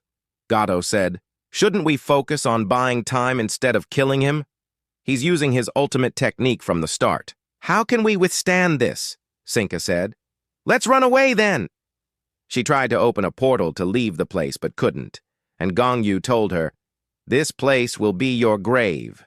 Dark Heaven Prison, a space made through SEO Gang Yu's ability. Once someone enters this place, they cannot leave. Sinka, who was outside when SEO Gang Yu fought Huang Songhuan, could use her ability to extract Huang Songhuan from the inside, but now that she's inside SEO Gang Yu's space, she can no longer get out. Sinka said, this is a really ridiculous ability. Gang Yu attacked her, and she stopped it barely. Canis told Sinka, I think you need to release our leashes. Sinka said, I promised Xionghuan that he'll be the one to kill Gang Yu after he becomes an adult. I don't think we can get out of here alive unless we kill him. Sinka replied, that's right. I believe Xionghuan will understand. Suddenly, the old man who appeared in bandages before came into that space, and he said, no one in the world can rival me. Whether there are tens, hundreds, or thousands of enemies, none can threaten me. The moment someone makes me their enemy, it'd be the same as making the world their enemy. No one will even think of making me their enemy. That is what it means to be unrivaled in the world. What do you think, Gang Yu? Don't you want to become unrivaled in the world? You're strong, but you're not unrivaled in the world. I could make that true for you. Sinka asked the old man, what bullshit is that? Have you gone senile? Where the fuck did that old man come from? The old man tried to punch Sinka, but she teleported, and little did she know, the punch still landed on her and she started bleeding. She said, you fucking dying, old man. The person said, I'm dying. I'm standing here normally, though. Although that'd be impossible for a bitch like you to do. Sinka tried to attack Kingston while shouting, go to hell! You're just an old man who's almost dead. Kingston dodged Sinka's attacks and shifted his position right behind Sinka, saying, you really possess a powerful ability. At that level, you wouldn't even lose to that white-haired brat. Sinka again tried to harm him but failed, and Kingston continued. However, both you and that brat have a big problem. You believe in your ability so much that you didn't bother training yourselves at all. Your physical body, that is the body that I put my soul into, is the true strength. While saying this, he punched Sinka back so hard that she couldn't stop it, even with her ability. Canis and Gato both launched attacks at Kingston to save Sinka, but Kingston easily avoided getting hit by them and said, "Oh, so your subordinates did train themselves." Then, as Canis and Gato were attacking Kingston with Sinka's ability's help, Gangyu, while watching, was a little taken aback by the appearance of an unexpected person. But after observing the situation, he quickly decided on what he would do next. He'll work with Kingston and kill that woman. Back at the World Government Office, President Bazette asked his secretary, "Kingston appeared?" The secretary replied, "Yes, we got contact from Officer Seo Gangyu." Boda said, "Kingston has always been eccentric." Guerra added, "It seems he's found someone new that he's interested in." Bazette, hearing that, asked, "Doesn't that mean that Officer Seo is in danger?" Guerra replied, "It's fine. Although we don't know just how strong Kingston is, we do know what he'll do." Boda also expressed his remarks, saying, "I agree. He won't be hostile towards Officer Seo, and the person who will act unexpectedly is someone else." Back at the school, Morris heard the girl's words and asked, "The textbook? Why would a textbook have information about me? That's so ridiculous. And that really upsets me." Prof said, "No, it's not just you. All the criminals in Ruthless prison have been documented in it." She asked him angrily, "What? Why? To mock the losers?" Profe replied, "No, that's not the case. It's for the sake of understanding all of you. Here we take a shift and see." After hearing that Rausa and Mago have built an ability academy, a certain prison officer went to find them. That officer was Gangyu. He introduced himself to Mago and Rausa, and soon we saw Mago asking him, "You want to add criminology as a compulsory topic into the subjects?" Gangyu replied, "I just think we need to understand them." Back to the school, Morris said, "Ah, that's ridiculous. So what do you think? How do you feel after reading about my past?" Prof tried to speak but got quiet, hearing Utority's voice saying, "Why are you trying to chat with a beast, Profe? You haven't changed at all. I should have fired you." Then he said to the kids, "Listen up, kids. The education you've received is wrong. I'll teach you what it should have been. Take this chance to remember it well. Criminals don't become criminals because of their situation. Those who are too buried by emotions would say that they become criminals because of the environment they grew up in our society. They're trying to trigger your sympathy, even though they're criminals, just because they were born that way. They're just mutants of society, like cancer lumps, and cancer lumps need to be cut off completely. I'll give you a demonstration." As he said this, he activated his ability and prepared to fight with Morris. Morris asked him, "I'm a cancer lump? In this world, that's wrong." Utority told her to shut up and said, "I'm sick and repulsed by the obvious excuse you'll make. I'll say this one more time. If you had been born in another era or society, you would still have been a piece of trash like you are right now. To begin with, you were never meant to be born." Morris got angrier. Utority continued, "Morris, while this pain won't even be anywhere close to what your victims and their families have suffered through, I'll do everything in my power to cause you as much pain as possible. Let's see if 10 minutes is enough." And now the fight begins between Utority, a physical special type, and Morris. Utority punched Morris in the stomach, making her bleed more. He continued with a barrage of punches all over her body, pushed her into the wall, and broke all her teeth while asking, "Are you in pain? Well, I guess Tomai treated you very nicely." Morris tried to use her ability on Utority, but she failed badly. Utority punched her to the roof, and as for the final blow, he smashed her on the ground, leaving her nearly dead. Then Utority said to her, "You seem to be in a lot of pain. That's the kind of face you should have. However, the victims whom you have hurt and their families have suffered pain several times worse than this."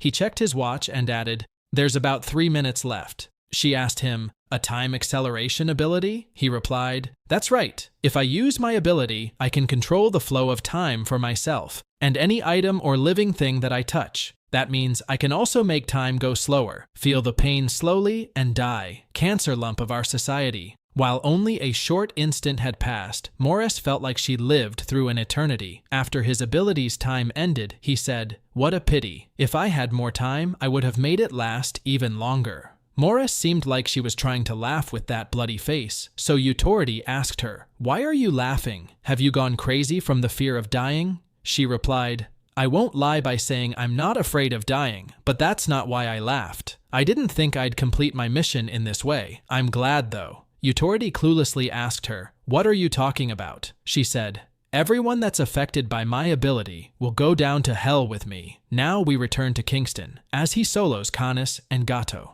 Canis tells Gato to release the leash, but before they could do anything, Kingston got him on the ground and mocked him, saying, "How arrogant! Do you think you're strong enough to have limits placed on you? You've grown complacent. I'll make it such that you'll never be complacent again." He brutally decapitated Gato's arm and told her, "That arm of yours, get the person who can heal to put it back together." Sinka, watching this, shouted, "What just is that old man?" and then got punched by Gang Yu right in her stomach. She tried to tell him to stop, but Gang Yu kept punching her. At some point, she even begged him not to kill her, but Gang Yu kept going, prioritizing her death. Then, as he was about to deliver the final blow, Kingston dropped his hand, telling him to back off. He further said, "Stop right there. You didn't do this using just your own strength. The unrivaled in the world should never get help."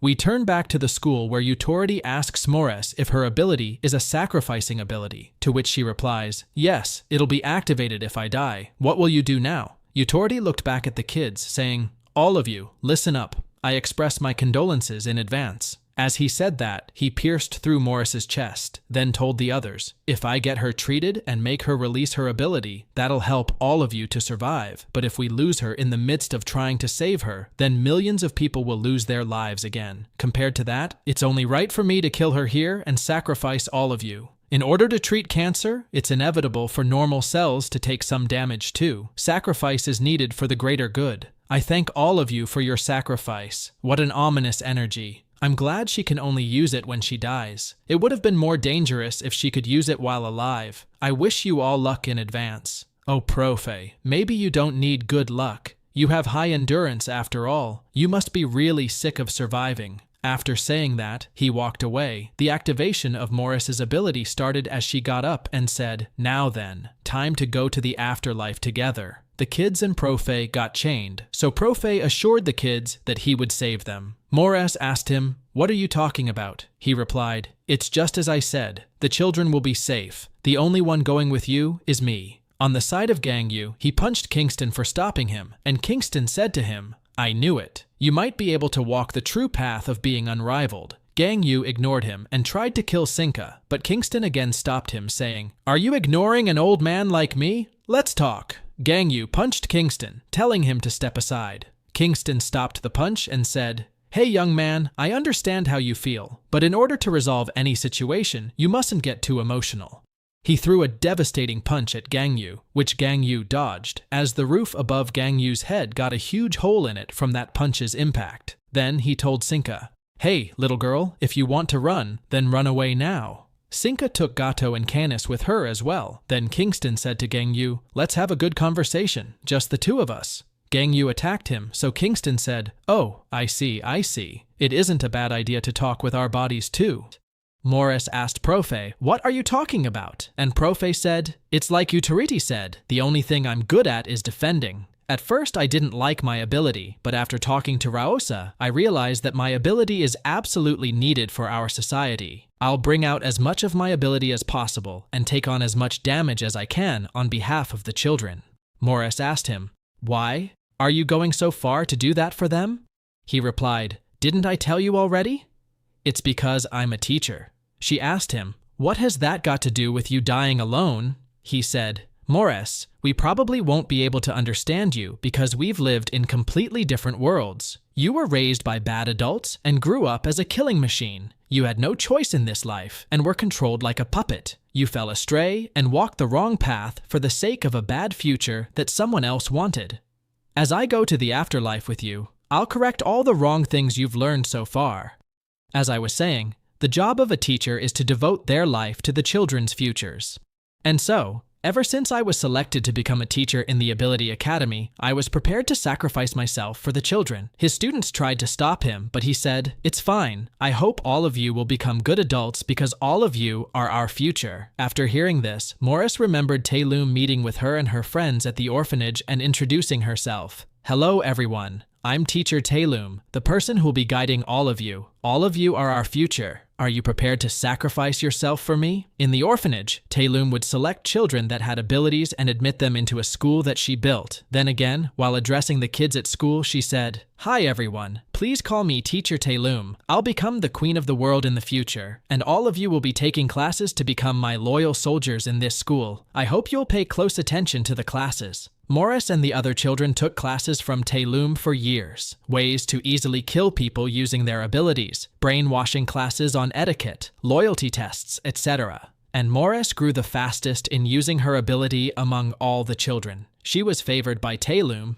and became the class monitor. The authority of a class monitor allowed her to punish the other children on behalf of Taelum. Morris had followed Taelum's teachings more than anyone else. Now we see a glimpse of Taelum asking Morris about how she felt while punishing her friends. Morris replied, "I don't know why, but when I punished my classmates that weren't up to standard, I started to feel nauseous unknowingly." "Why did I feel that way, teacher?" Taelum asked her. "Morris, do you like bugs?" She replied, "No, I hate them." So Taelum said, "That's it. Normally, when humans look at inferior beings, they would loathe them. That's a very normal reaction. But as time passes by and your friends also start to become like humans, you'll start to feel less of that sort of emotion. So Morris, please continue to do your best. I knew I made the right choice in making you the class monitor." After that, Morris kept feeling this unknown nauseating feeling, but as Taelum told her, that occurred less frequently as time passed. Then, as the finals came, Taelum said to the kids, "It's been a long time since you've joined this school. Next year, after all of you become grown-ups, I will become the queen of this world." That was how Taelum's plans progressed smoothly, until that incident happened, that is. Now we see two previous heroes named Clark and Yahello raiding Taelum's school and killing her guards. Clark said to Yahello, "What? You couldn't kill him in one attack? I wonder if last night was too tiring for you." "Let's rest tonight," she replied. "That depends on how I feel." Clark then killed Taelum and said, "What? That woman was so weak? Mr. Authority asked us to be careful of her though." Yahello said, "Maybe we became too strong?" He asked, "Is that so? But to think she would build a school and raise children into rebels. She sure had a big dream." Yahello asked him, "Should we go to school?" He replied, "I don't feel like it." She said, "If we don't go, Mr. Utoriti would probably nag at us." Clark agreed, saying, "I'll go then. Let's make it quick." Then, inside the school, they showed the kids the dead body of Taelum and said, "For those reasons, this school will be closed down from now on." All the kids got angry seeing that and tried to attack Yahello and Clark, but got thrown back with a single click of Yahello. Clark said, "She did teach them very well." Yahello asked, "Is it the right choice for us to bring them along?" Clark added, "In order to re-educate them so they can blend into society, a lot of money and time will be used. Even if they do go through that education, they'll be walking killing weapons. They're just going to be ticking time bombs, and no one knows when they'll go off." Clark asked Yahello, "Did they kill people?" She said, "Since we caught them before they started anything, I doubt that." Clark asked, "Should we have waited until they started to do something?" What a headache. "Yahello, what do we do now?" Yahello replied, "Well, compared to having problems in the future, it's more effective to just take care of them now. Since they're already brainwashed, the world they live in is different. They'll definitely become villains when they grow up." Clark said, "Yes, I agree. Rather than having troublesome situations arise in the future, we'll have to put in more work now." Yahello added, "Yes, we can just make up the crimes they committed. Leave some strength for nighttime." Clark replied that too depends on how I feel. Then they started killing all the kids, and a friend of Morris begged Clark while asking, "Why are you trying to kill us? Other than taking classes here, we haven't done anything." Clark said, "You're dangerous. You were abandoned by your parents and grew up in an orphanage. After that, you were taken in by a villain, and the only thing you've learned in your life is how to kill others. Doesn't that sound pretty dangerous already? I'm sorry, but your birth in itself was a mistake. I hope you'll be born to good parents in your next life." He killed her, and then it was Morris's turn. Yahello stopped Clark as she was getting turned on and said, "Clark, I can't take it anymore." Clark told her to let him finish Morris, but she said, "No, we must let her live. A classroom stained with the blood of dying children, and one child that survives in the midst of all that. Doesn't the situation get you all excited?" Clark said, "You're seriously unstoppable," she replied. "Yes, you know it. We just need to spin a seemingly believable story to Mr. Utority." Then they both started making out. That was how Morris, who survived due to the whims of Clark and Yahello, wandered around without any destination and no home to return to for a long time. Then we see a person asking her, "Are you Taylum's student? Follow me. Fight together with me for the sake of revolution."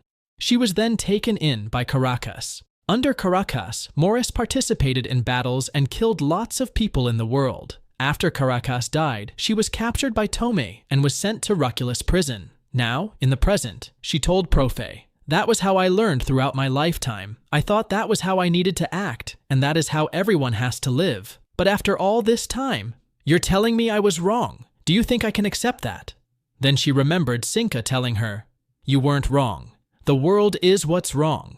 Once I become the queen, I'll change this world into its correct state, which you'll fit right into. Will you become my vassal?" Morris asked Profe, "Answer me, Profe, like what Utority and the other heroes told me. Should I have never been born?" Profe said, "Morris, no one in the world should never have been born. Everything you've experienced is horrible. I understand that. However, that doesn't mean you can be acquitted of all the crimes you've committed. You've committed way too many crimes so far. I'll go with you. I'll console you over the abuse you went through when you were young and take responsibility for the crimes you've committed. As a teacher, before that, Morris, I have a request. Can you isolate us so that the children can't see us? That's my last request before I die." She told him to shut up, so Profe said to his students to turn around and, "It has been an honor for me to have taught all of you." The next thing everyone saw was the head of Morris falling down after being cut by the guillotine, while she said, "I don't need someone like you to follow me, because I already knew that I was wrong. I just didn't want to admit it, because I've gone too far to admit that I'm wrong. It was revolting." After punishing my friends, she then remembered her friends saying, "Morris, we're all right. If you don't do this, you'll get scolded by Teacher Taylum." "We're all right," and she pondered. "I was disgusted by the reflection I saw of myself in the pools of my friend's blood. I was disgusted when I saw my reflection in Tomei's eyes. In the solitary confinement cell of the prison, I also felt disgusted by my own reflection that I saw in the soup that was served to me. That was way too painful. That's why I couldn't admit it. I told myself that I didn't feel disgusted and that everything I've learned wasn't wrong. The one that's disgusting is the world, not me. This world is what's wrong. That's what I believed as I lived my life. Ah, seriously, what a disgusting life I had." Back to Gang Yu as he attacked Kingston. Kingston asked him, "Hey, young man, what made you so angry? Is it because you couldn't kill that brat in the prison? Or because you couldn't kill that girl? Wouldn't all those problems be solved if you were strong enough?" Gang Yu told him to shut up, but Kingston continued, "The situation won't change even if you get angry at me. If you don't get stronger here, you won't be able to kill either the brat or the girl. In the end, the problem lies with you. It was the same case just now. If you had been stronger than me, you could have ignored me and killed that woman. Anger is a stage of denial. Don't you think you're just angry at yourself because you simply can't accept that you're weak? Looks like you understand what I'm saying, even though you don't want to admit it. It's hard to admit that you're weak, but you have to accept it. That weakness is part of you, and you can only move forward after accepting that part of you. That's the only way you can arrive at the goal you're pursuing." He asked him once more, "Why are you so angry, and what was the reason that caused all of this to happen?" After saying this, he punched Gang Yu in his stomach, making him fall back on the ground. Then he asked him, "How is it? Have you calmed down a little?" Gang Yu asked, "What do I need to do?" Kingston answered Gonggu's question, saying, "What else? You already know the answer, don't you?" After this, we see Ho standing with Hyun Ju-young and saying, "It's nice to see a familiar face after so long. Why were we suddenly told to come back?" Hyun said, "We just do what we're told. Also, I don't think this whole thing will end anytime soon." The scene shifts to the place where Asweed is fighting with Lupus, and Cinca arrives there, telling Asweed, "Hey, Asweedy, the portal is already open. Why aren't you coming back?" Asweed said, "I still have unfinished business." Upon hearing this, Cinca angrily told him, "Asweedy, come back, fucking right now, or I'll kill you." With this, Cinca's invitation delivery incident ended. Kingston, who came back with Seo Gangyu, had requested to meet with the world government. Then, at the world government office, we see Kingston smiling and saying, "Oh, I see. I was wondering why I was able to meet you all without any restrictions. I guess it's because there are some familiar faces here. Guerra said, It's been too long, Kingston. Boda asked Kingston, Have you been well? Kingston said, You managed to climb all the way up there, huh? You guys are so greedy. Guerra replied, I don't think we're as greedy as what you're after, though. And Boda, while smiling, agreed to it. Bazette asked Kingston, So, why have you requested a meeting? Kingston asked him, Are you the president? Then said, You're pretty young. Actually, this isn't going to be a conversation. It's a one-sided update. SEO Gangyu is now my apprentice. You guys are not to get in our way, that's all. Kingston then left, and Bezet then asked the rest for a vote on what Kingston proposed. The ones who objected to this were Crumb, Bauda, Guerra, and Einheit, and Authority was the only one who agreed.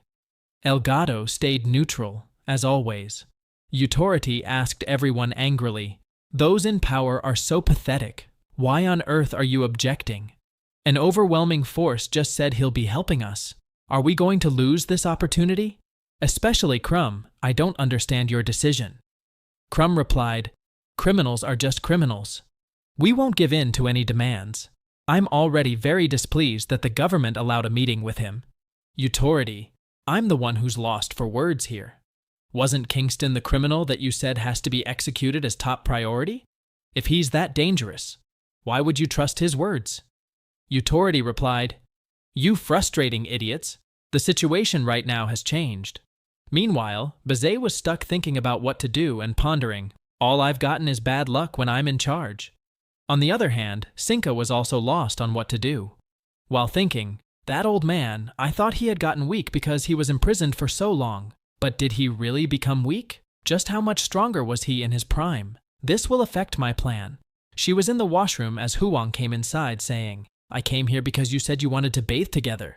Then, while bathing together, he asked Cinca, Is this really needed to defeat Seo Gangyu? She replied, Of course. It's a process that you must go through in order to become a grown-up. And thought, No, my plan won't fail. I have Xionghuan, and I have a lot of secret cards left. Time will solve everything. The scene shifts to the Hero Association, and we see the temporary Hero Association leader, Lipus, saying, It seems that everyone has arrived. We're gathered here to elect the third generation of equality. We'll now start the meeting. The selection of equality will be as follows.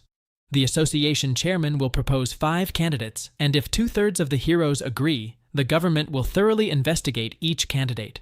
Unless a reason to disqualify them is discovered, they'll be selected to be a part of equality. These are the equality candidates that I'm proposing.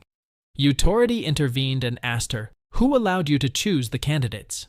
Lipus, you're just a temporary chairman. She asked him back, Authority, why are you even here? You've lost your qualification as a hero. Authority replied, I'm here to observe this meeting as my party's leader. She added, In that case, stay silent as an observer. You don't have the right to interfere in the association's affairs. Authority said, I'll say this again. I won't acknowledge you as the association chairman. So, if temporary association chairman Lipus selects the equality candidates, the World Party will boycott the decision regardless of the reason. You're not the official association chairman, you're just a temporary one. The important decision of selecting the equality members, which represent the future of the association, should not be done by someone who's temporary, but by someone who's been officially appointed as the association chairman. After hearing all that, she asked Authority, don't you know our current situation? We need to select the members quickly so we can resolve our current situation as soon as possible. Authority, hearing that, said, Resolve our situation? It's so funny to hear that come from you. Lipus, what did you do in Portugal? You didn't kill the villains you were supposed to and played house with Asweed. Lipus replied, Do you consider everything as playing unless the target is killed? I did my best to protect the civilians. Authority, you should speak for yourself. I heard you tried to sacrifice the children that were held hostage.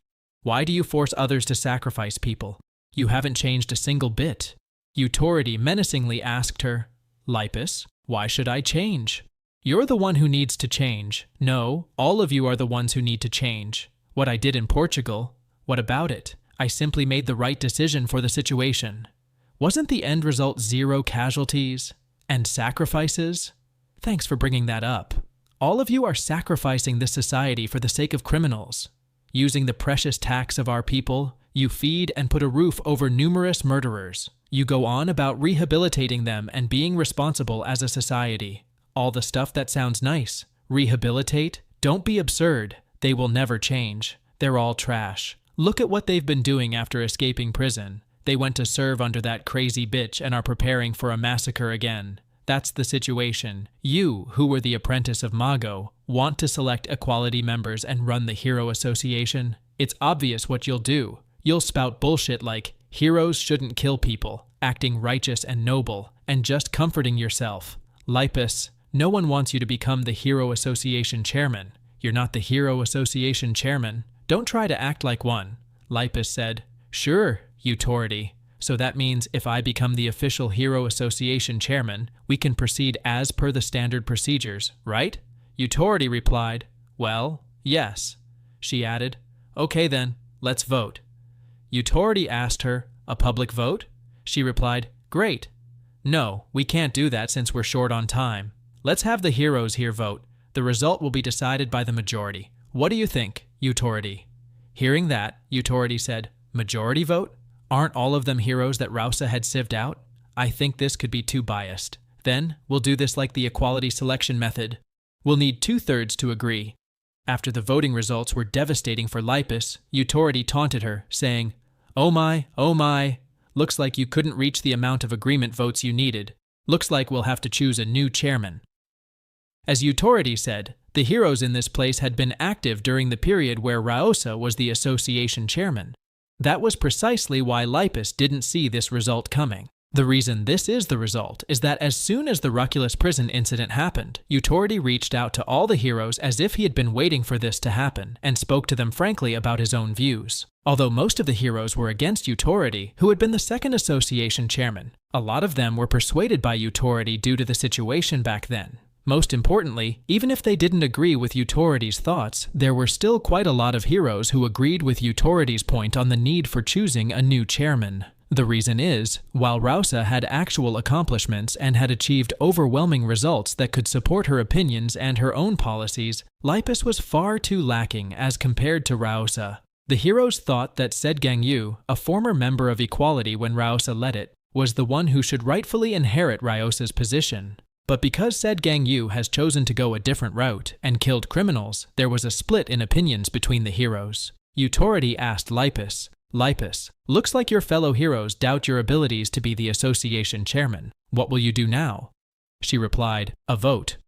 On which Authority asked her, Are you going to run a public vote? She replied, We don't have time for that, so I'll select the candidates and have the heroes do a majority vote. Authority objected, saying, No. The third association chairman, whom you respect and love so much, says that the one taking the position of the association chairman has to be determined through a public vote. She's ordered that in times of disaster or emergency, the government can decide to shorten the election period and proceed. Oh, and you know this too, right? Anyone can run for the Hero Association chairman position even if they're not a member of the association. This policy was also made by the great Rausa. Hey, temporary chairman, what are you doing? Tell this to the government now. Tell them we'll be re-electing the association chairman, so we need them to decide on the election period. You ought to do your work as the association chairman even if you're just a temporary one. Authority stepped down as the leader of the World Party and declared his intent to run for the Hero Association. Chairman position. After this, we see President Bezed meeting up with Kingston, and Kingston telling him, You're way too fearless to think you'd ask to meet alone with me. Is it all right for the president to do this? Bezed replied, I heard a lot about you from Boda and Guerra. You don't intend to hurt me. Kingston replied, Those old men and their big mouths. I heard you don't have any abilities. It's impressive that you climbed to such a high position despite that. Bezed added, Since I'm alone with you, I'll be straightforward and ask you this. What is your goal? Kingston asked, Hey, President, do you know about the growth of abilities? Bezed said, The growth of abilities. For summoning types, the more imaginative they are, the stronger they become. Special types and physical types are the most powerful after going through puberty when they are in the prime age of their physical bodies.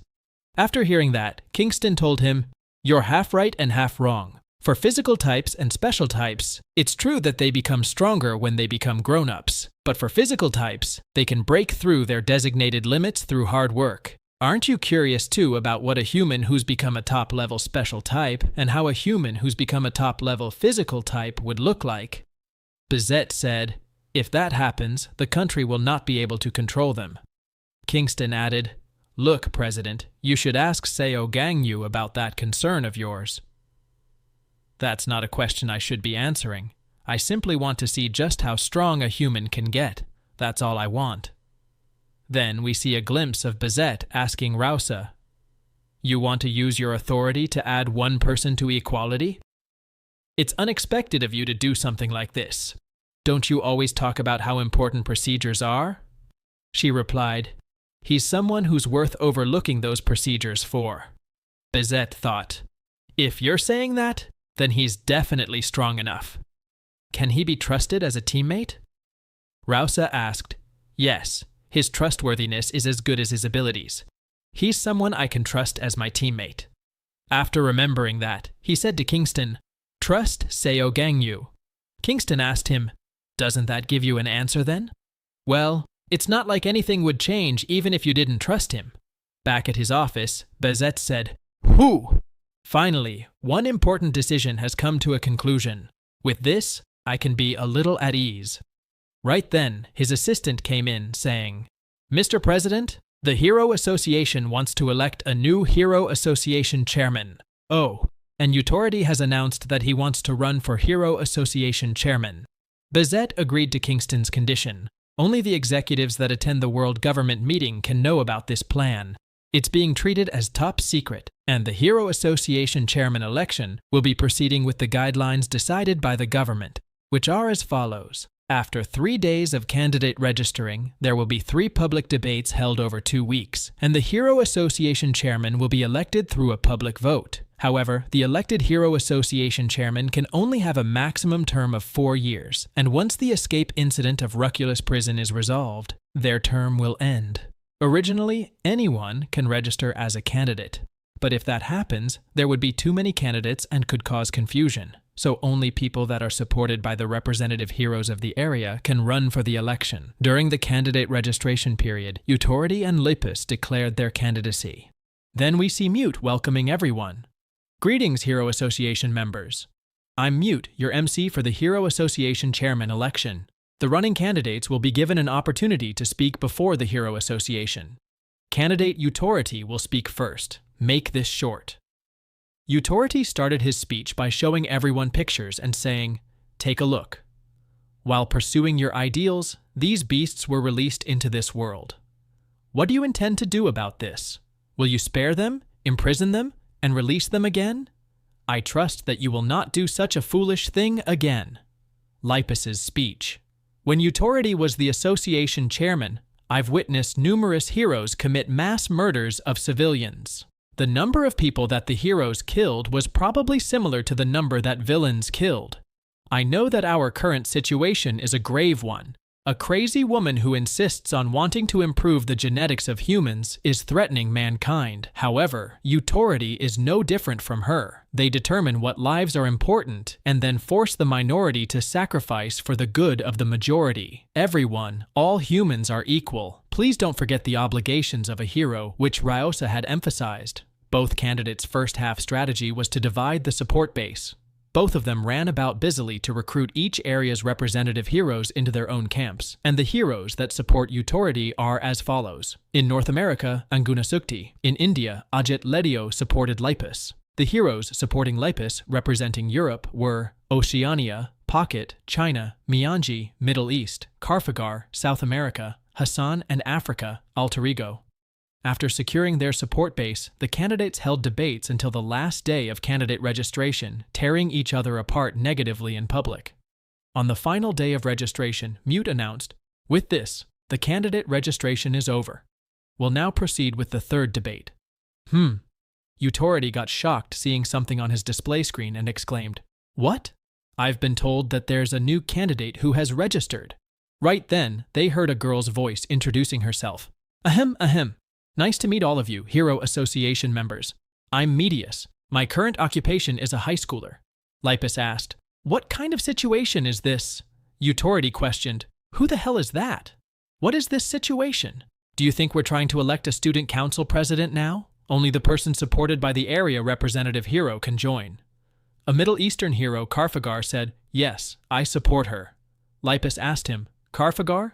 You were supporting me. He replied, I changed my mind. I support Medius. That was how candidate number 1, Lipus, candidate number 2, Utority, and candidate number 3, Medius, completed their registrations as candidates. Later at night, Utority, while reading some newspapers, said to his secretary, Every news article is talking about the middle schooler. She replied, It's a hot topic after all. But the public is criticizing Carfagar and the middle schooler for treating the election like a joke. Utority asked her, So have you looked into her? She replied, She's just an ordinary female student without anything special. He further asked, Does she have an ability? She said, We didn't look into that. Wouldn't she have one? On the other side, Lipus asked Carfagar, Carfagar, explain yourself. He said, Ask me anything you want. Then she asked him, Have you known her for a while? Even so, you should keep your personal emotions out of something this important. He replied, No, I met her for the first time today. She asked, What? So he added, Recently, I went back to my home office to do some work, and she was sitting in my chair. At first, I tried to subdue her because I thought she was an intruder sent by a villain, but after talking to her tens of times? Hundreds of times? No, countless times. After I spoke to her, I became certain that I wanted to support her. She asked him, Can I use my ability? He said, I'll allow it. Then, after checking him with her ability, she thought, He's not hypnotized or being manipulated. What's happening? Then she asked him, Even so, if you decide on something this important based on your instincts. He replied, This isn't an instinct, Lipus. I told you a few times. I am certain. I think she has to become the Hero Association chairman. The appearance of an unknown person. Although she's unknown, she's not of any threat. Utority and Lipus had a lot of questions, but they judged that this won't affect the elections much and decided to focus on each other instead. Debate Day. On the day of the debate, Mute said, Hello everyone, I'm Mute, the host of today's debate. Before we continue, I'd like to explain the rules of this debate. Firstly, each candidate is given 10 minutes. Your turn to speak is decided based on your candidate number. Each candidate can present their pledges during those 10 minutes or ask questions to other candidates. The time used to answer questions will be deducted from the time of the candidate that posed the question, so you can choose to not hear the full answer. Additionally, when other candidates are talking, you can raise objections twice and have 1 minute to object. I'll now introduce the candidates and start the debate. Candidate number 1, Lipus. Lipus arrived saying, Hello everyone.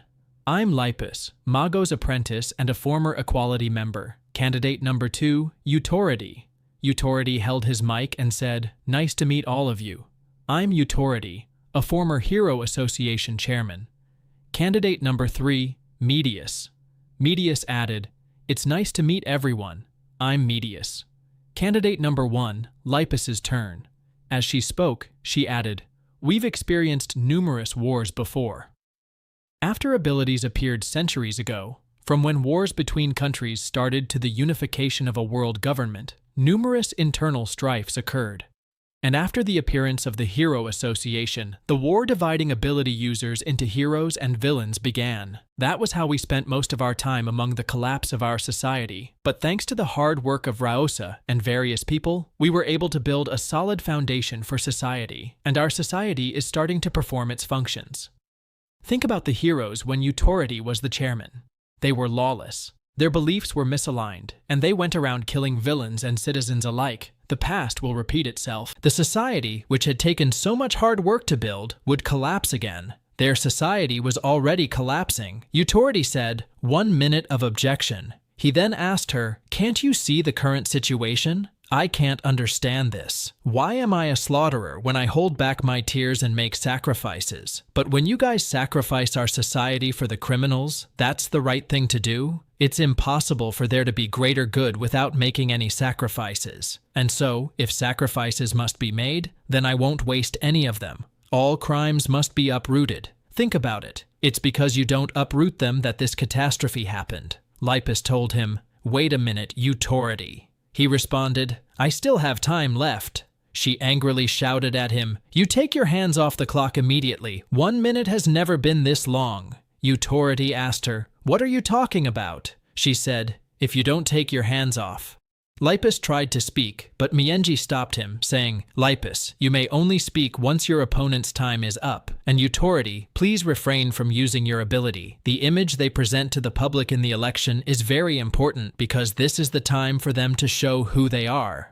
Both Utority and Lipus were raising their voices and criticizing each other so they could leave a stronger impression. That was how both of them launched negative attacks against one another during their time to talk, instead of telling the world what they would pledge to do. But when it came to strong impressions, Utority was ahead as he asked Lipus, "You're a woman who can't even kill a villain, so how do you intend to resolve this entire incident? Or are you stronger than Raosa?" Utority thought, "I'm glad that Lipus ran as a candidate. The public remembers her as Mago's apprentice, and so they think she still has more to learn. The public thinks of her as weak because she's a rabbit. In that case, if I can control that, I'll be able to end this debate in the direction I want." After Utority gained the upper hand, it was now Medius's turn. Medius said, "Utority led the Hero Association from a small organization to a huge organization that has worldwide influence with his exceptional drive and decisiveness. Lipus, who's trying to carry on the will of Raosa, has made this organization stronger and tougher with her beliefs and thoughts. And so I'll combine the strengths of the two of them to resolve this incident. What I pledge to do is..."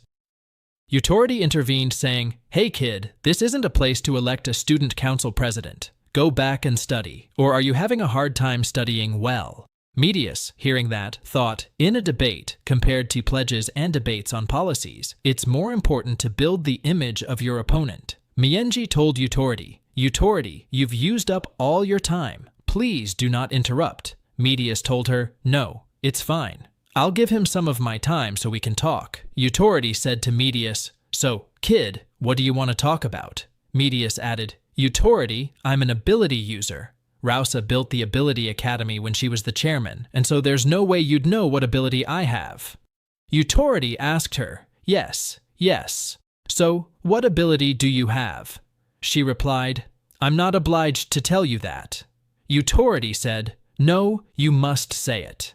As someone who wants to lead the association, you must possess a suitable ability. No heroes within the association would follow a chairman that's weak." Medius said, "In that case, please decide on the location. Utority, let's have a fight as soon as possible." Everyone was shocked to hear that, and Utority asked Medius, "You're requesting a fight?" Medius asked, "How about an ability MMA-style rules?" After this, Utority started to think, an unexpected challenge to fight. Despite how strong of an image he had built, Utority still went into deep thought after hearing a completely unexpected answer, and Utority's scheme to build the image of others became what hindered him. If he agreed, since he treated her as a kid, he could become someone who fights kids. However, if someone who has an overwhelming political influence fights in the ring, then he'll be reduced to being on the same level as his opponent, which is a loss for him. Even if he wins, it would be a meaningless victory, and if he loses, that could be what causes the end of his political career. If he chose to reject her request, he would become someone who's scared of fighting a kid and chooses to run away instead, a coward, a scaredy cat. That could greatly affect the strong image he had built up. Utority accelerated his own time quickly and thought of numerous plans, but no matter what he chose, the information he had to obtain first would be that of her ability. What ability does she possess?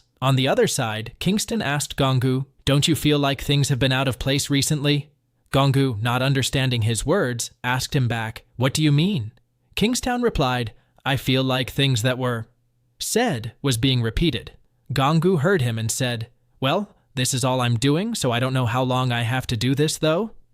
Kingston, ignoring his question, said, "I wonder if it's because I've gotten old, but something's strange." Back on Medius's side, she asked Utority, "Why aren't you replying?"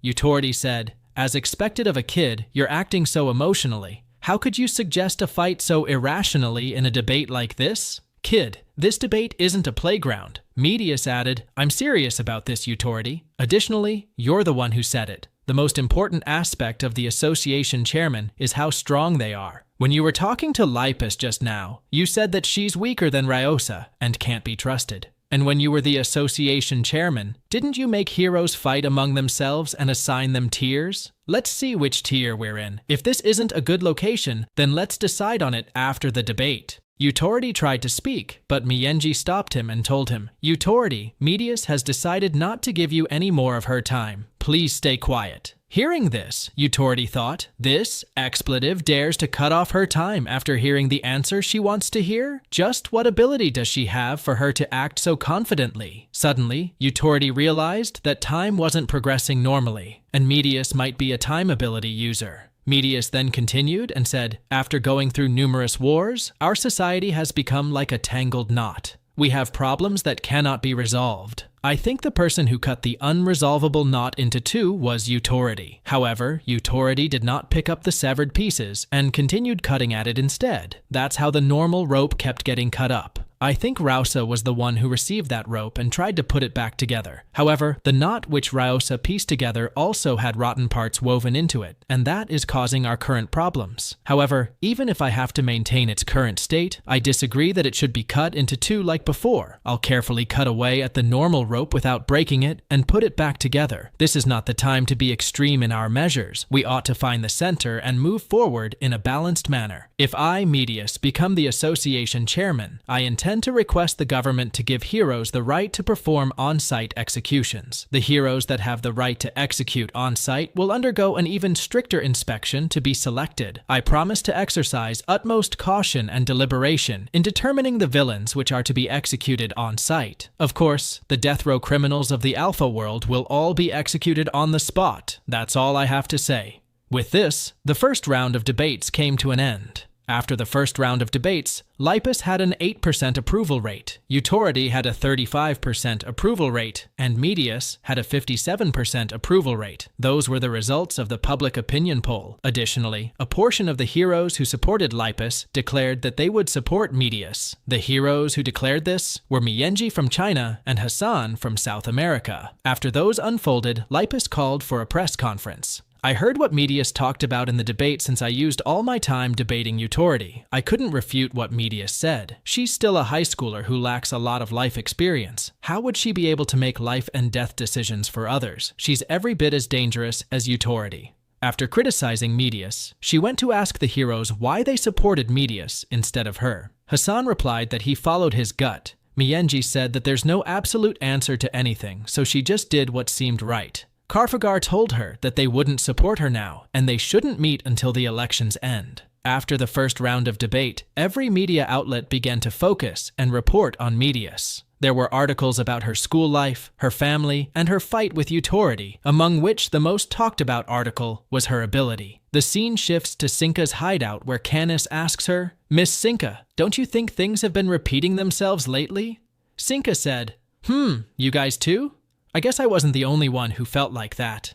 Outside, Priyatua was on the ground shouting, I'm bored! I'm bored! His life went on for a week, and he would live the same week every single week from the start of his life until the end. Right now, he was in his teens and was full of vigor. Natra told him, Miss Sinka said something unexpected had happened and asked us to wait for a little while. Let's do that and wait. Priyatua asked him to go out, just the two of them. Natra said, Sinka will be angry if she found out, but Priyatua still forced him. Right after this, they were out of there using Natra's ability. Natra said, I've missed the scent of nature. Priyatua added, what a convenient ability. We'll just take a quick look at a nearby village. And as they were about to move, they were surrounded by Medius and her supporting heroes. Here, we see a glimpse of Utority with his assistant as she asks him, You want to hold a press conference?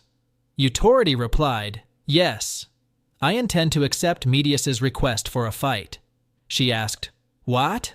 Stop joking. Utority replied, I'm not joking. That's the only way I can win. I knew something felt weird. It felt like the debate happened a few times. She has an overpowered ability. There was no way we could have won. She asked him, What are you talking about? So he replied, She can turn back time. No wonder the longer the debate went on, the more things felt out of place. She repeated the debate countless times and changed it to a future that was beneficial for her. She said, "There's no way to defeat her then." Utority said, "Fortunately, she has a weakness. Take a look at what I just sent you. Don't you think there's something different?" She saw the picture and asked, "Her hair has gotten slightly longer? That's what I'm sensing. Am I right?" Utority asked her back, "You're spot on. Why do you think that happened?" She said, "Because she had too many dirty thoughts." Utority said, "Are you joking with me right now?" While this woman can rewind time on things around her, she can't rewind time on herself. That means if she gets injured, she won't be able to reverse the injury. She'll just be going back to the past with the same injury. So, after I accepted her challenge, I knew I'd win for sure. The assistant said, "However, someone who's able to control the flow of time would also be strong physically." Utority added, "Have you forgotten? I'm also a time ability user. To begin with, I've controlled time for way longer than she has. I'll win. I guess this is the fate of the time ability users. We have to use our abilities at the cost of our lives." Back on Natura's side, he was on the ground getting defeated by Medius. He used his ability, which got cut by Carfagar, as he said, an ability that controls plants. That's not an ability that suits a murderer, but I like it. I can see beauty in the curves of the plants. Just so you know, my sword has curves too.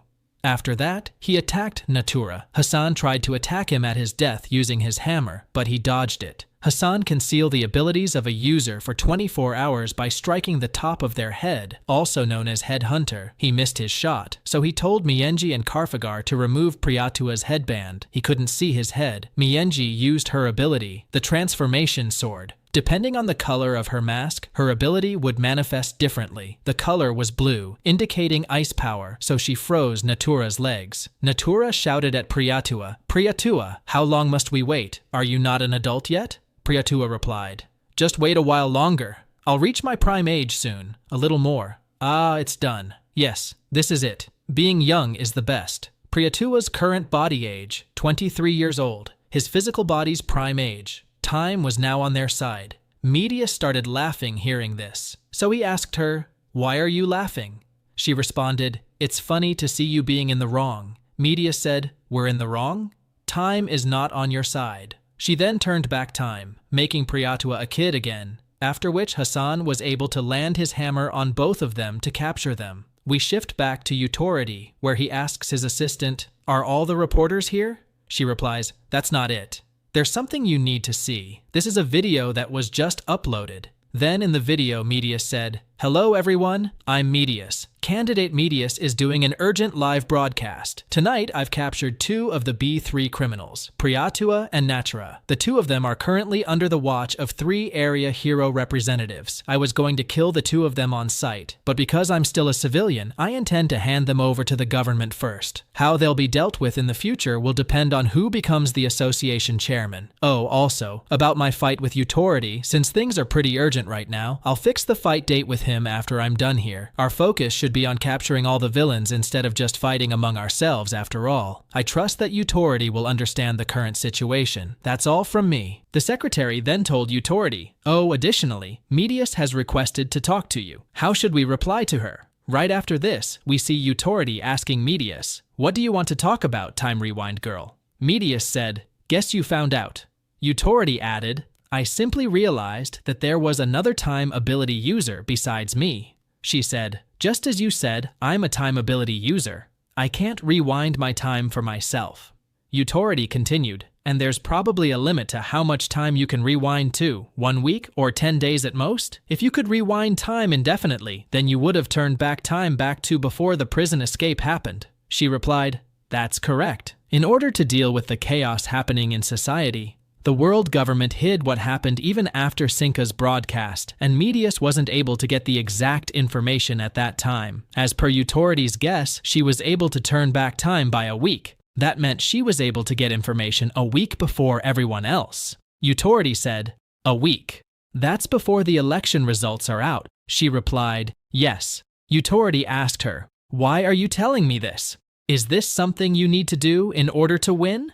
She replied, "As I exchanged countless debates with you, I realized that trying to test you out and avoiding your answers. We're both time ability users, aren't we? I've always wanted to tell a veteran time ability user about me without any qualms. Utority replied, looks like you're trying to build a bond between us by telling me all that. I have no intention of building anything like that with you. She said, I see. That's a pity. I'll see you at the next debate then. Utority asked her, I have a question. Why did you use a capybara as your symbol? At first, I thought you were a physical type ability user because of that. She replied, the reason is because it's cute. Shifting alliances and approaching debate, Medius's accomplishments brought over area hero representatives from Utority's side, Ajit Ledio from India and Alterigo from America, to Medius's side. The second debate round was cancelled with the agreement of all three candidates. Compared to feeling anger at what happened to the B3 criminals, Cinca felt a lot more displeased by Medius's existence. On the other hand, despite Medius's appearance, those who were quietly advancing for their own goals and those who wanted to create the world which they thought was correct had started to move busily. Time passed, and the third debate round approached. Mute announced, hello everyone, I'm Mute, the host of this debate. This will be the last debate. Since it's the last one, we'll be giving all candidates sufficient time to talk. The speaker sequence will be in reverse order of their candidate numbers. Each candidate will have a maximum of 10 minutes to speak. They may raise objections thrice. When all three candidates use up all their time, the debate will come to an end. Candidates, please come in. Medius was looking too old for her age, so Mute asked, oh, I have one thing to confirm before we start. Are you Medius? She replied, yes, I'm Medius. Can we start? Mute replied, oh, yes. The debate will now start. Medius's revelation and Utority's withdrawal. Medius said, hello everyone, I'm Medius. In today's debate, I will reveal my ability. I'm a time ability user. As you can tell from my current appearance, while I can't rewind time for myself, I possess the ability to rewind the time of the world. Before the third debate started, I rewound time a lot and gathered information. Right now, I already have all the information on our enemies and the location of the Alpha World's base. If I become the association chairman, I'll use that information to launch a full-on attack on the Alpha World's base. In order for us to live in a future where civilian damage can be avoided, I'll offer all my time if I have to, so that I can complete that mission successfully and bring this incident to a close as safely as possible. That's all I have to say. Once Medius's turn was over, it was Utority's turn. Utority announced, I withdraw my candidacy and announce my support for Medius. Flashback. Utority and Medius's agreement. Here, we see a flashback of Medius asking Utority, why did you call me here, Utority? He asked her back, don't feign ignorance. Haven't you seen this future already? You probably already know what I'm about to say. You must have rewound time a lot since we last met. Thank you. I feel like I've drunk a single cup of coffee millions of times. What did you do during all that time? I'll tell you during the debate, Utority told her. I think that you're the best person for resolving the current situation. Therefore, I intend to announce my support for you during this election and withdraw my candidacy. If I announce my support for you, you'll definitely be selected since the ratings of that rabbit are basically in tatters right now. Medius asked, additionally, you have something you want, don't you? He replied, yes.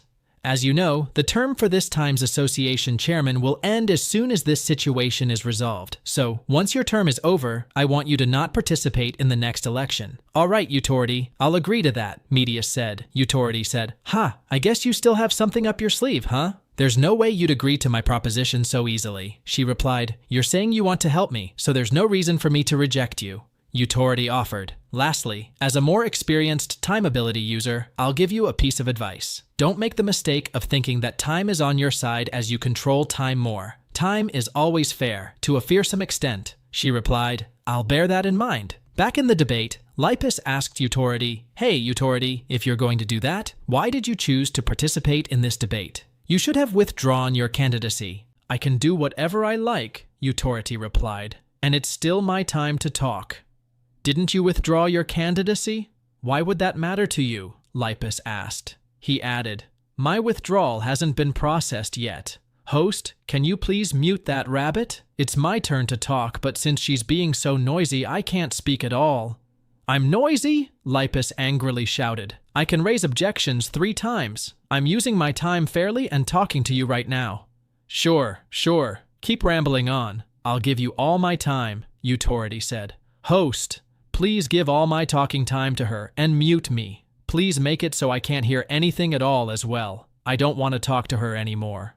You greedy old man. Are you kidding me right now? If that's what you're going to do, just leave, Lipus added. If I was greedy, I wouldn't have withdrawn my candidacy, and I also wouldn't have given you my talking time, foolish rabbit, Utority replied. I've already said everything I want to say, so can I leave too? Medius said to Lipus. I would rather use my time to try and get more information on our enemies than spending it here. Where are you trying to go? My talking time isn't over yet, Lipus asked. Time passed, and the debate came to an end. As a result, the fourth Hero Association chairman was Medius. The world government confirmed the results of the election and called to meet with Medius. Medius shared all the information she had gathered and the impending future with the world government. The world government told Medius that she had their complete support and that they would provide her with all the resources she needed.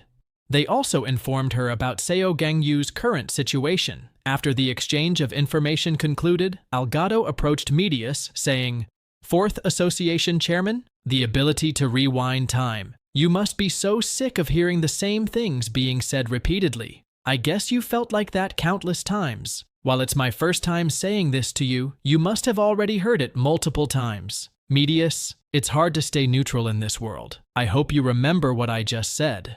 After her conversation with the world government, Medius sought out heroes and asked them to cooperate with her on her policies. Most of the heroes decided to follow Medius, but Lipus was the hardest to win over. Then, Medius was heard telling Lipus, I've had this conversation with you so many times. Is that so? I'm having it for the first time, though, Lipus replied. I have no idea how many times you've said that already, Medius said. There's no way someone as strong as you didn't feel that something was out of place. So, how do you intend to convince me this time? Lipus asked. I won't be doing that anymore. I respect your opinion, but I really need you, so I hope you follow your beliefs and participate in our mission, Medius replied.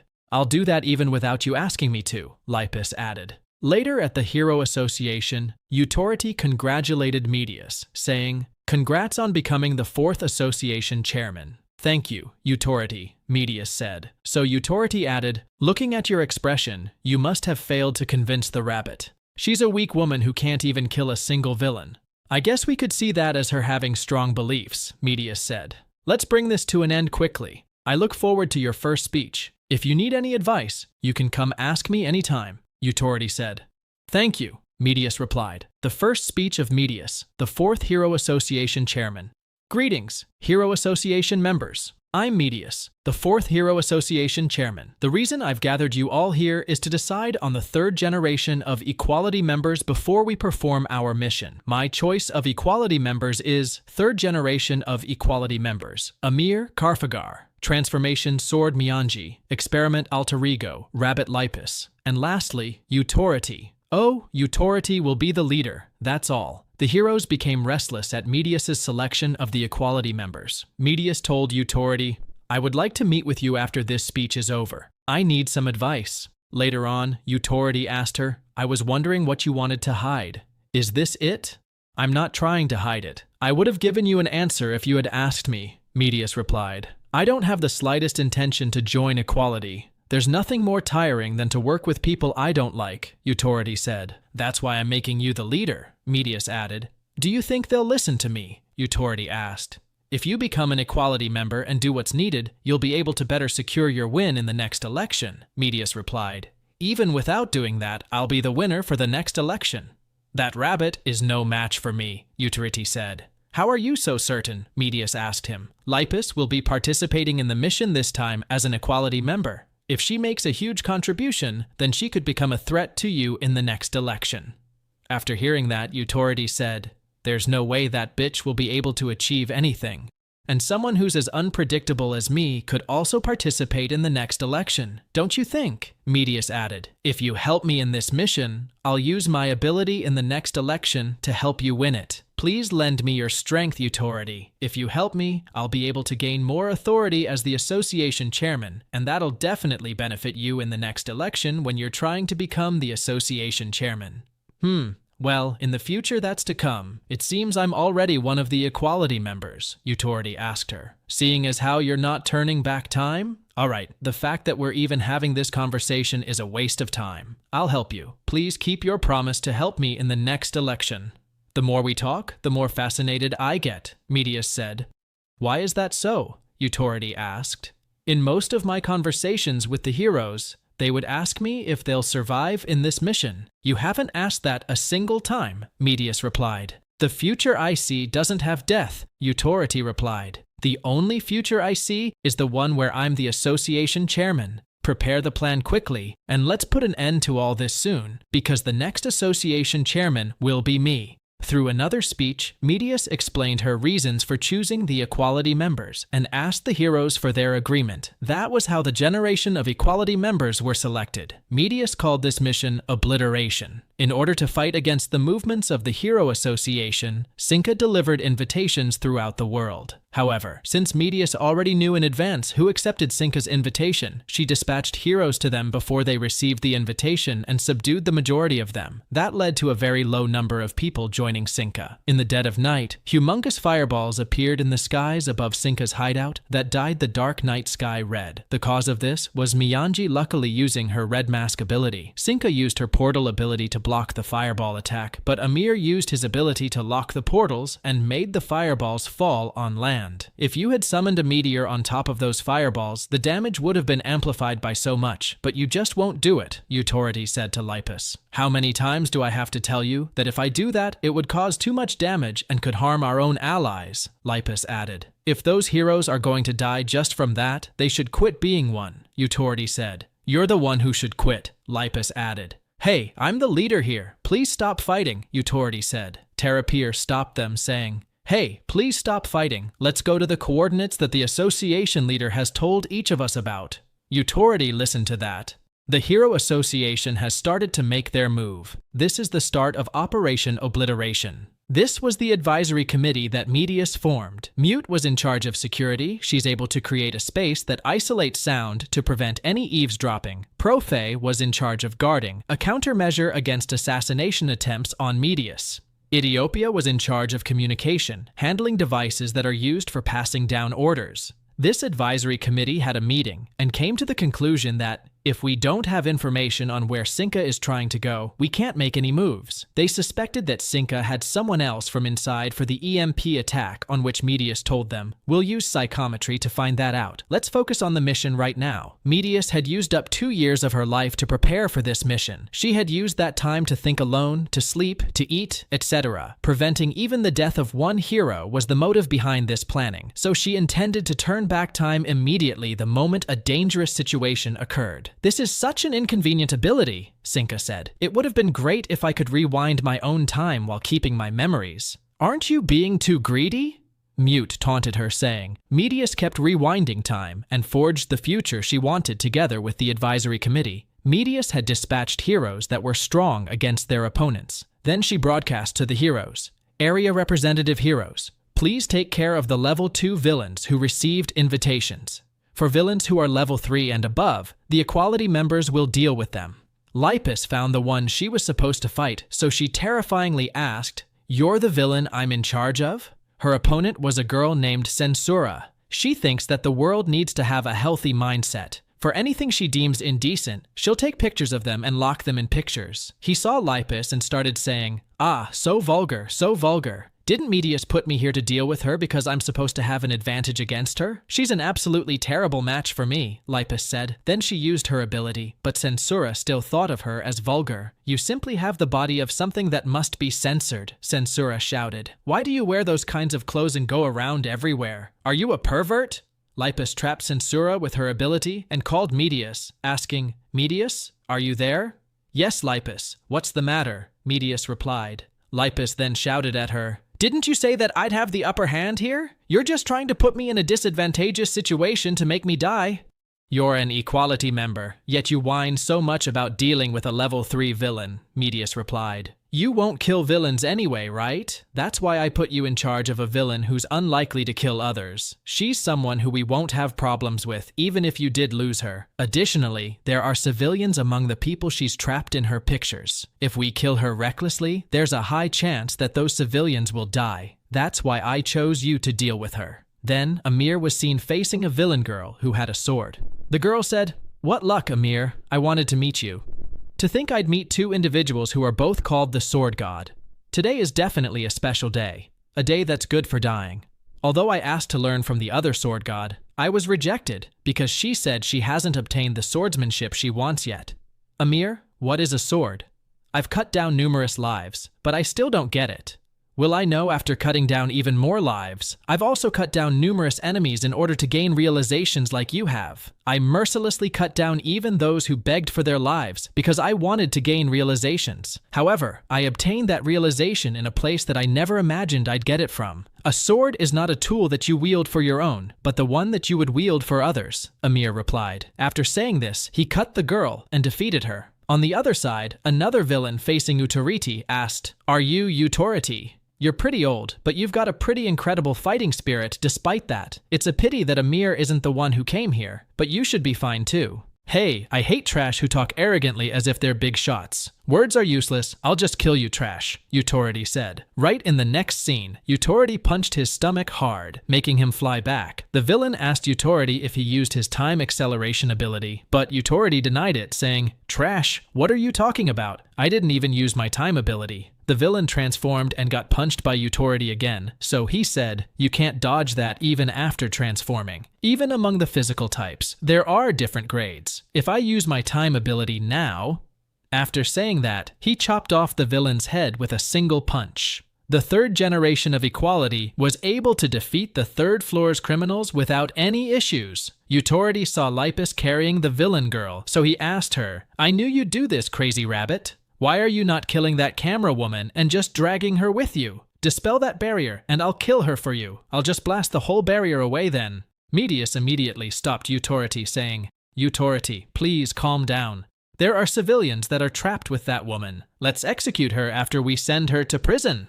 "What if she escapes on the way there?" Utoriti asked. "Utoriti, among the futures I've experienced, there doesn't exist one where that camera woman becomes an unexpected variable. After she gets sent to the prison, she will stay imprisoned," Medius replied. "Will she die in 1 week?" Utoriti asked her. "I haven't seen that far yet. Currently, I'm not seeing into the future in days. Even if it takes longer, I won't let a single hero die," Medius replied. "Medius, there is no perfect future. Don't try to take everything on. It's inevitable that heroes will die," Utoriti told Medius. "Even so, I want to do my very best until then," Medius replied. "For now, you're the association chairman, so I'll obey you, but I want you to go see the future 1 week from now.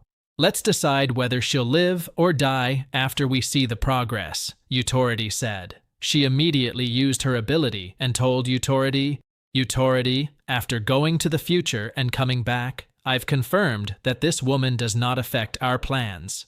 Utoriti then asked her with a grim look on his face, "Did we win the war? Although victory looks promising, if we continue at this rate, a few heroes will die," Medius replied. "Utoriti, if there's a way to save them, we ought to try it, even if I have to use up all the time I have." The heroes who were with Medius started asking questions, so she said, "There's one thing that's strange. At the moment where the Alpha World villains that are in combat get wiped out, Cinca and stronger villains are nowhere to be seen." The heroes slowly followed Medius's instructions and got rid of the villains. Right then, Cinca launched a surprise attack using stronger villains as she announced that time was on their side. Now, as Hassan and Oceania were done fighting with others, Barus appeared before them. There's a villain site known as Tragedy, and bounties of heroes are placed on that site. He's the hero bounty hunter. Hassan told Oceania, "Calm down, Pocket. We have Medius on our side. I'm sure she has her reasons for letting us meet him. My hammer can take care of any criminals, whether they're from B4 or B5. We must work together to take off his hat no matter what. The crown of his head? I'll give it my all to strike it." "The crown of my head? You must be the one who can seal off one's ability by striking the crown of another person's head," Barus asked. "How much is the bounty for a representative hero again? I remember it being quite good." Hassan mocked Barus, who retorted, "I'll kill you in the most painful way possible." Barus replied while taking his gun out, "You have given me information that I don't want to know. You've humiliated me. Oceania transformed into her lion form, and a glimpse of Kingston explained, among special types and summoning types, there are a lot of cases where they control energy externally, but most physical types control their energy internally. For physical type ability users, the strength of their ability is decided at birth. There are many of them who'd get lazy in their training or just give up. That just means their vessel isn't big enough. If their vessel is small, their energy will overflow. Energies that can't be controlled will keep growing. The size of the vessel can be grown by training. We'll refine that vessel of yours together to make it smooth. You'll learn how to control your energies. Back to the fight. Baruch shot at Hassan and Oceania. They both dodged it, but were terrified watching a big hole behind them in a building caused by a single bullet. Baruch used his hunter to tie both Hassan and Oceania. Then he said to them, "You can't do anything now, can you? I've infused my energy into it. It'll feel as if the rope is stronger than steel. With you in this state, I'll rip your skin off." Suddenly, he got punched by Gongu, and Kingston was there clapping and saying, "Not bad. You really grow quickly. You just need to feel the energy of your body in that manner and move. Let's see. Oh, that guy is perfect for a warm-up. Okay, I want you to strike him by mixing your special type ability in, just as you've practiced. You fail if you kill him in that one strike. You need to use at least 3 or more techniques." Phew, I'm being treated like a sandbag. Well, Baruch said. When the Hero Association functioned in tiers, a bounty was paid starting from Tier 5 to Tier 1, with rewards varying across the tiers. The biggest reward that Baruch, the best hero bounty hunter, got was from killing Coens, one of the equality candidates. After hunting him down, he was able to retire and live a free life with the reward and only looked at the bounty site for fun. However, one day, a bounty that piqued his interest appeared. Seo Gangyu. Even though Seo Gangyu was an equality member, there was no bounty specified for him. Baruch, in the present, shot some bullets at Gangyu, but he blocked them all easily. Then he punched Baruch brutally, making him wonder that he now understood why he didn't have a bounty specified. Hassan, watching this, thought, a B4 criminal was treated like a toy. I heard that he had been undergoing secret training, but I didn't know he was learning from Kingston. Kingston had thought that Medius's ability was on par with Eutorides. Then he was seen saying, "Look at that bitch. Looks like her ability is to experience the future and come back. This means she'll be able to forge a future that she wants. That's too boring, though. Should I just kill her?" Then he remembered that he promised Bizet that he wouldn't interfere in government work. So he said, "I'll observe for a while longer, and if I feel like things might get too boring, then I'll kill her." As Kingston was reminded of his promise with Bizet, he decided to postpone his decision. When Medius rewound months of time, Kingston had decided that he would kill Medius, but then he noticed something happening in nature and his surroundings, so he called it off. He also understood that Gongu wasn't able to sense this change. Back in the present, he complimented Gongu, "Incredible. Your techniques have become even more refined. Truly, nothing is better for improving your skills than a real fight." Then he thought, but he still has a long way to go, because he still can't sense this. I'll have to improve his senses even more through more fights. This will be more fun than I thought. On the other side, Eutority was stopped by a powerful villain too, and Lipus was facing Asueda. Amir was in front of the sword girl who said to him, "Amir, I've wanted to meet you." Amir replied, "I don't think greetings are needed between us, are they?" Canis and Gato arrived too, with their leashes off. Kingston said, "They're not all that stupid, huh?" Their leashes were taken off in advance. After talking to Gongu, a war began between the heroes and villains.